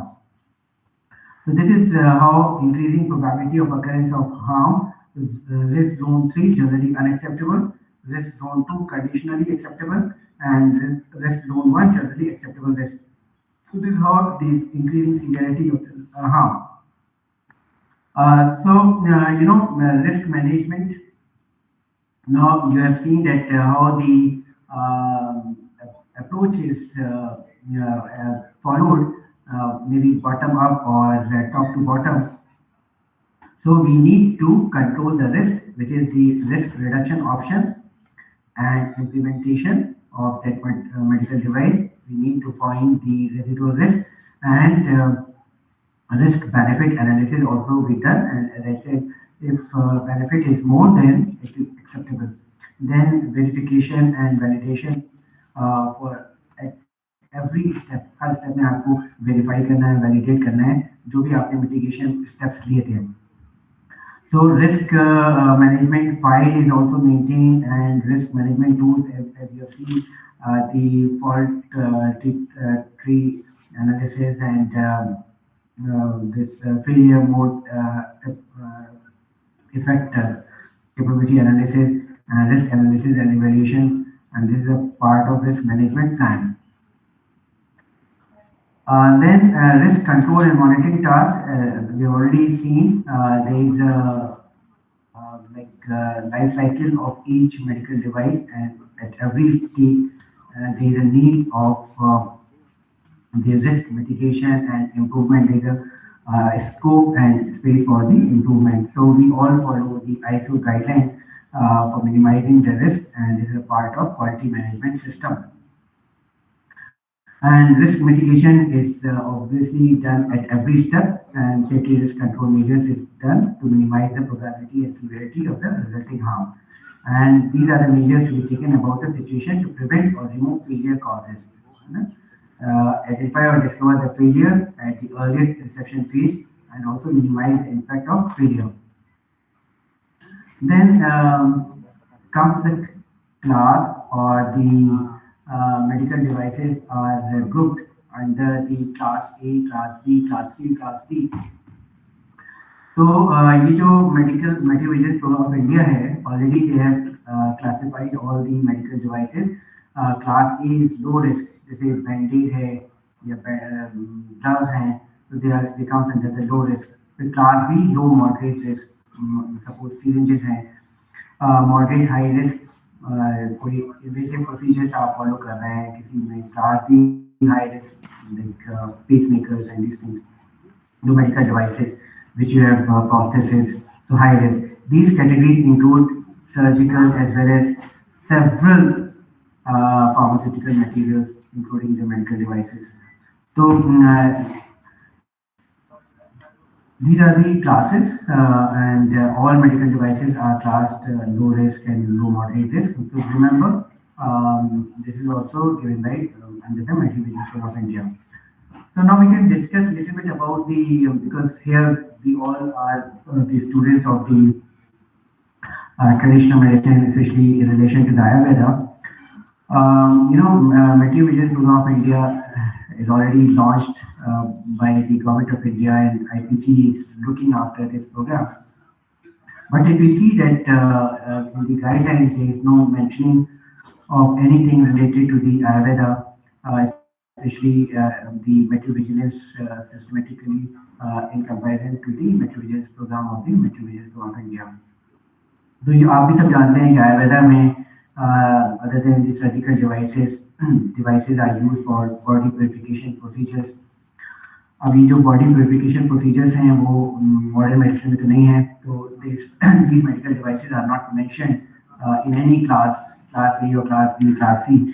Drug manufacturing as well as home utensils, so even utensils are used for the preparation of drug, and these utensils are properly handled. They are polished at frequent period of time, and sometimes we need some ceramics, sometimes we need some muddy ceramics, so terracotta. So all these devices should be included in the Ayurveda medical vigilance or any Ayush medical vigilance program of India.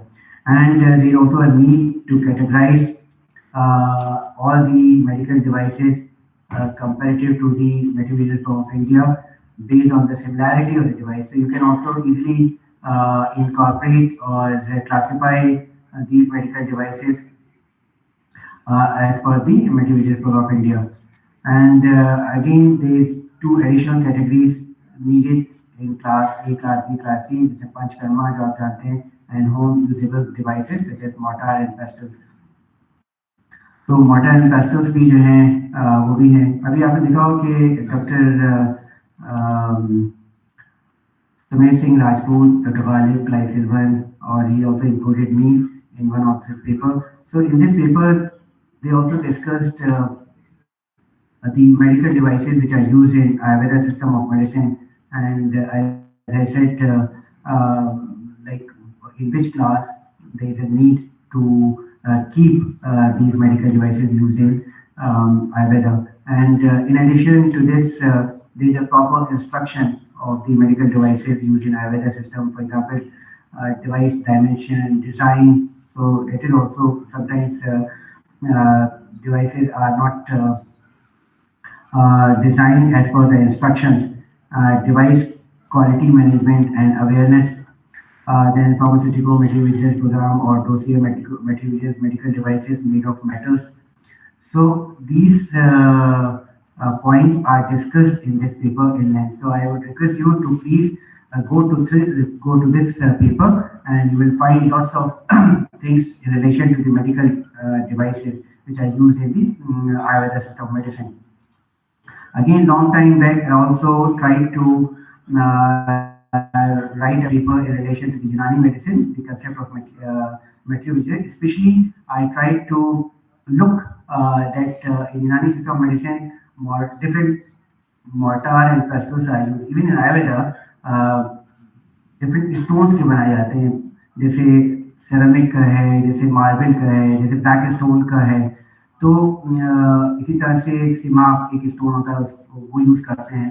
तो बहुत सारी जो medicine हैं, for example jewel based medicine है, when you try to make a powder using the mortar and pestle, तो for example आपने 10 ग्राम दवा, उसमें कोई भी चीज का पाउडर आप बना रहे हैं और घिसते घिसते 11 मिलीग्राम हो गई, 12 मिलीग्राम हो गई। So chances of the adulteration and the stone piece may come. So this is also, so that's why Unani practitioners, they mentioned which stone should be used for the grinding of a drug. Okay, likewise metallic utensils they also use. You can also go to this paper if you would like to. So in the end, I would like to say that Material Vigilance Program of India, which is a very good step by the government of India, although very late, but as the era is improving and more medical devices are coming up, and it is found that many medical devices are substandard, of poor quality, not of the good ISO grade.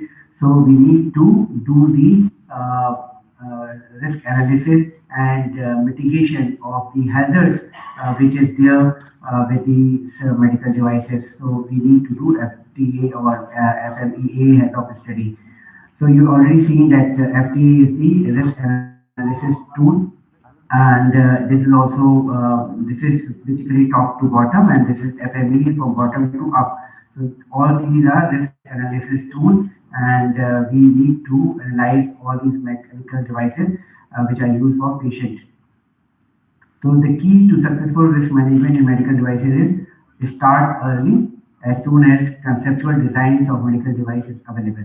Risk management activities basically identify the opportunities to improve medical performance. जैसे doctor Ravindra आचार्य ने कहा कि our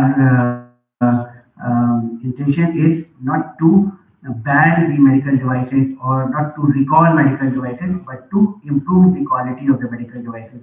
जैसे आयुर्वेदा में उन्होंने बताया कि हमारे पर्पस ये नहीं कि टू जैसे उन्होंने वर्ड यूज किया कि हम आयुर्वेदा को बदनाम करें, but we need to show that Ayurveda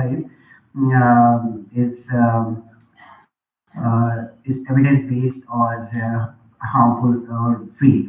Okay, so thank you so much, and I think I would be happy with any questions about relation to medical device. Although this is sort of biomedical engineering, and that is why Material Vigilance Program of India, which is being run by the IPG, they are asking that in this program, coordinator could be from pharmacology discipline or from any other discipline, but deputy coordinator ideally should be from the biomedical engineering. So in our setup, I am the coordinator, but the deputy coordinator is a biomedical engineering from the faculty of engineering. So that is what they are also asking. Again, it's very difficult to make causality assessment with a biomedical unless until we have the biomedical engineer. So the biomedical engineer can comment clearly कहाँ पे problem है medical devices की. So this is all in relation to medical devices. Thank you so much.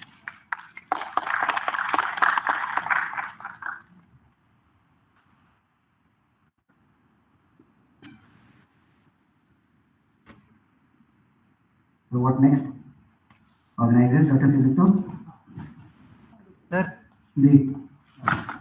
devices like fitness band or similarly in Ayurveda also devices are used for body prediction and all that. Do they also come under medical device, and how they are regulated and vigilant? सबसे अच्छी तरह वो paper पढ़ ले वाले वाला, you will get the answer. Okay. क्योंकि he has tried to cover all the medical devices which are used in Ayurveda system of medicine and also tried to group in under the class. But sir fitness band जो कि BP को या फिर ECG को monitor करते हैं, जाहिर ये भी मेडिकल डिवाइसेस हैं। तो जो आईफोन वॉचेस हैं और जो अदर वॉचेस हैं, this is also part of medical, this also needs proper calibration and proper, again it's very difficult to make a causality assessment or causality that if the calibration is not proper, this will give you the wrong readings and wrong diagnosis, and because of wrong diagnosis, wrong treatment. So this is obviously a part of the medical vigilance program of India. okay, but, Even watches, yes. but are they regulated? They are, yes, they are. Watches also comes under medical devices, especially the component which is responsible for the diagnosis of the or calculating the blood pressure or pulse rate or heart rate. तो watch के जो component, देखिए जो patient के relation पे जो भी चीज आप यूज करते हैं, डेफिनेशन यही है कि whatever in relation to the patient. तो वॉच तो आप यूज कर रहे हैं टू वैलिड टाइम देखने के लिए, लेकिन उसके जो कुछ कंपोनेंट ऐसे हैं जो पेशेंट के रिलेशन में है, तो that also comes under the medical device clearly. Thank you जी। It was very nice and informative. I want to know that how can a general public identify that this device authenticate or not? As you mentioned that IEC, is it mentioned on the product? देखिए जो medical vigilance programme of India है, जिस तरह से pharmacovigilance programme of India है, तो हमारे यहाँ जो पेशेंट रिपोर्ट करते हैं वो इसी तरह की रिपोर्टिंग होती है। जैसे फॉर एग्जाम्पल मैंने मीटर डोज की बात की, तो sometimes that device is imperfect और इट्स हार्ड टू प्रेस। तो ये जो पेशेंट जो है रिपोर्ट पहले, अब तो अवेयरनेस बढ़ रही है और medical device adverse event reporting form भी अवेलेबल है, कंज्यूमर्स के लिए टोल फ्री नंबर भी मौजूद है, and in most of the hospitals it is expect कि in addition to Pharmacovigilance Program of India, we do have Medical Vigilance Program of India where you can report any adverse event, any mishappening with the use of the medical devices. जैसे अभी oximeter बहुत ज़्यादा use हो रहे थे कोविड-19 में, तो oximeter जो है इतने ज़्यादा आए मार्केट में कि उनको रिकॉल करना पड़ा। तो जब टेस्टिंग के लिए गए जो ड्रग इंस्पेक्टर्स होते हैं ना, इस तरह से इसमें भी जो है ड्रग इंस्पेक्टर से कहा गया है कि you also need to look medical device adverse event. तो most of the oximeters were found substandard and they were giving wrong readings. इसी तरह से जैसे आपने देखा कि ये एंटीसेप्टिक्स और यूज भी under sub standard and spurious sensitising agent आए थे ना, डिसेंसिटाइजिंग वो जी क्या करें मैं कह रहा था क्या इसके लिए मार्किंग की जरूरत नहीं, जैसे ISO मार्क होता है किसी भी प्रोडक्ट के ऊपर, उसमें ISO मार्क हर मेडिकल डिवाइस का होता है जी। अच्छा आप पूछे जाते हैं, हाँ वो तो खैर क्वालिटी के पॉइंट ऑफ व्यू से ISO मार्क्स तो दिया होता है हर मेडिकल डिवाइस। ISO नहीं IEC नहीं, IEC तो जो है डिफरेंट चीज है। IEC तो जो है basically to control the manufacturing. That is a commission for the electrotechnical things, means for the electrical gadgets. For manufacturing, it gives guidelines for the manufacturing. और quality के लिए ISO का देना होता है। Thank you, sir, for your expertise in the field of pharmacovigilance. We are also vigilant. So I have some one questions. The process of reporting ADR for the equipments or the materials are the same. There is slight difference in the reporting form. Slight difference because we need to give information about the medical device, like manufacturing unit, year of manufacture and component of the medical device.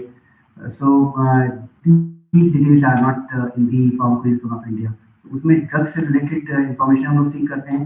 यहाँ पे भी हम patient की information लेंगे, जैसे operators की information लेंगे, जैसे वहाँ पे डॉक्टर्स कंसल्टेंट की इंफॉर्मेशन लेते हैं, जिस तरह से ऑपरेटर्स की इंफॉर्मेशन लेना है. और उसकी एएमसी एनुअल मेंटेन जैसे हमने बताया ना कि mitigation, every instrument has some residual risk. तो उस रेजिडुअल रिस्क को इम्प्रूव करने के लिए आपने क्या क्या स्टेप लिए. तो अगर कोई स्टेप नहीं लिया तो that also need to be mention. So there is slight difference in the reporting form, and reporting forms are available even from the website of the IPC. तो अब जो है जिस तरह से pharmacovigilance program for Ayush start हुआ था, there is also a need that medical vigilance program for Ayush should be started. और at least जैसे मैंने बताया कि medical devices are not, list of medical devices which are used in Ayurveda are not incorporated in the MVPI. So MVPI should incorporate the devices which are used in manufacturing the drugs of the Ayurveda or Unani or Siddha. Patient can also report regarding the. Yes, sure, बिल्कुल. जिस तरह से drugs किया है कि toll free number दिया गया, same toll free number is also used for adverse events of the medical devices. Same toll number, अभी तक तो वही सेम टोल नंबर है, क्योंकि आईपीसी कवर कर रहा है तो आईपीसी का सेम टोल नंबर यूज होता है. तो वो लोग क्या करते हैं कि इंफॉर्मेशन पेशेंट्स की ले लेते हैं, कंज्यूमर की, उनका नाम और टेलीफोन नंबर तो आ ही जाता है, रिकॉर्ड हो जाता है. तो उसके बाद जो जिस एरिया से उसने कंप्लेंट की है उस एरिया के आसपास जो भी कोऑर्डिनेटर होगा उसको वो इन्फॉर्म करते हैं. वो कोऑर्डिनेटर उनसे कांटेक्ट करता है और फिर वो सारी इंफॉर्मेशन रिपोर्ट फॉर्म में लिखने के बाद सबमिट करते हैं टू दी आईपीसी. और फिर आपको तो मालूम ही है कि सारी इंफॉर्मेशन फिर यूएमसी में जाती है मॉनिटरिंग सेंटर में. So unfortunately we don't have good data related to the even in relation to the drugs which are used in Ayurveda. So what to talk about the reporting in relation to the medical devices. मैंने आपको बताया जैसे कि मुझे in fact I remember very vividly when John Martin used to come and he used to talk about the medical device monitoring. और उन्हीं की guidelines में उन्हीं की जो उन्होंने रिपोर्ट की मेडिकल डिवाइस एडवर्स इवेंट, जैसे हमारे यहाँ से रिपोर्ट हुई जैसे हिप बोन सर्जरी के बाद प्रोस्थेसिस की और इंक्यूबेटर्स में जो बच्चे चल गए, या एमआरआई में आपने देखा कि कोई प्रिकॉशन नहीं लिया गया और पेशेंट जो है ऑलरेडी पेस मेकर लगा हुआ है, तो पेस मेकर वाले पेशेंट को अलाउ नहीं करते एमआरआई. तो वो जो है क्योंकि मैग्नेटिक रेजोनेंस है तो this will damage the pacemaker. और तो कभी तो ऐसा हुआ है कि आप ताज्जुब हुआ सुन करके कि एक पेशेंट व्हील चेयर पे आया और व्हील चेयर के साथ साथ उसको अंदर ले गए, आपने देखा होगा जी. तो वो जो है एमआरआई ने उसको खींच लिया अपनी तरफ और कुर्सी समेत. तो बेचारा वो चूंकि डिसेबल्ड था तो कुड नॉट कम आउट. तो इस तरह की जो मिस हैपनिंग्स हैं तो वहीं पे उसको अलाउ नहीं करना चाहिए to enter to the MRI room. तो इसीलिए जो है ना environment where these medical devices are installed is also very important. Temperature, humidity, क्योंकि आप देखिए सॉफ्टवेयर जो हैं वो खराब हो जाते हैं if not kept in a proper environment. तो ये सारे जो फैक्टर्स हैं इनकी अवेयरनेस बहुत जरूरी है. जो अभी भी आप देखते हैं कि लोग शूज पहन के अंदर चले गए, ऑपरेशन थिएटर में चले गए, और जो PS2 लैब्स हैं वहाँ पे लोग बहुत से लोग VIP बनने की वजह से वो चले गए. तो this things may cause harm और वो अंडर रिपोर्टेड है. हम लोग सब ध्यान नहीं देते लेकिन miss happening may happen and you never know when. तो इसलिए जो है medical devices is also very important chapter, like cosmetovigilance, like hemovigilance, like phytovigilance, like what else? बहुत सारी branches हैं. So I am faculty in the field of Rasas and basic treatment. We are using the different types of stone and mortar and stone to prepare the medicines. So if there is any defect in the mortar and postal. Can I report to Dr. Sudeep Rath, coordinator? बिल्कुल, हाँ report करना है उनको, हाँ doctor Sudeep हैं। बिल्कुल report करना है। यही तो मैं आपको बताया था कि वो जो एक पेपर वाला यूनानी मेडिसिन वाला है उसमें मॉर्टर पेस्टिली की बात की है, तो वही कह रहे हैं कि जो मॉर्टर आपको रिपोर्ट करेंगे कुछ cases medical device adverse events के। Suppose sir, regarding the preparation of Hirak Bhasma, diamond Bhasma sir, if we prepare the diamond Bhasma in the Simak Pathar, some particles of stones are also mixing with the Hirak Bhasma.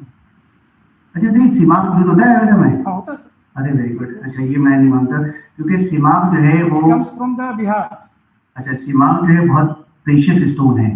एक mortar pastel सिमाक का कम से कम 1.5-2 लाख का आता है, और जितनी heavy metals based drugs हैं, तो आप जब मार्केट में या सॉफ्ट स्टोन्स में आप उसको जो पाउडर बनाएंगे, ग्राइंडिंग करेंगे, तो चांसेस ऑफ एडल्ट्रेशन रहते हैं। लेकिन सिमाक एक ऐसा है जो हार्ड स्टोन है, तो आप दवा घिसती कितना भी घिसी वो पत्थर नहीं घिसेगा। तो सिमाक तो मुझे अच्छा लगा सुन के कि सिमाक जो है आज के पेपर्स में बहुत रेयर है, मतलब कम मिलते हैं। जनरली वी आर यूजिंग तांबड़ा पत्थर, तांबड़ा पत्थर, मतलब it contains copper containing stones. बिल्कुल, तो यही रिपोर्ट करना है। अब जो लोग जो हैं जो ज्वेल बेस्ड है, जैसे यूनानी मरवारी मोतियों से बनती है दवा, है ना, मोतियां जो होती है, हाँ, तो वो जाहिर है आप उसको सिमाक में ही जो है पाउडर बनाएंगे। वो लोग जो है सुफूफ बनाते हैं, उसको पाउडर को कहते हैं सुफूफ। जितना बारीक सुफूफ होगा उतना ही अच्छी ग्राइंडिंग होगी, और फिर वो सुफूफ डिफरेंट मेडिसिन चूर्ण, हाँ वही चूर्ण, तो जितना बारीक होगा, जितना फाइन ग्राइंडिंग होगी, फिर आप उसको यूज कर सकते हैं डिफरेंट मेडिसिन में। तो हाँ, तो आप जो है सिमाक वाली रिपोर्टिंग कर सकते हैं। Thank you sir. Thank you so much. आप पूरा एरिया देख रहे हो, रिपोर्ट में करूँगा। अभी पत्थर में अगर कुछ कमी आती है हमारे मोर्टार पिस्टल में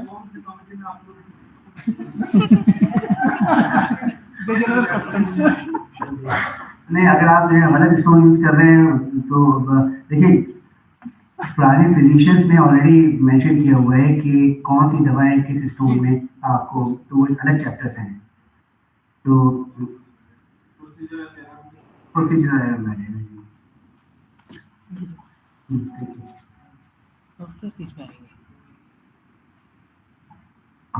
thank you so much sir. अभी हम लंच के लिए डिस्पर्स हो सकते हैं और 2 बजे शार्प वापस से स्टार्ट हो जाएगा लेक्चर। Thank you.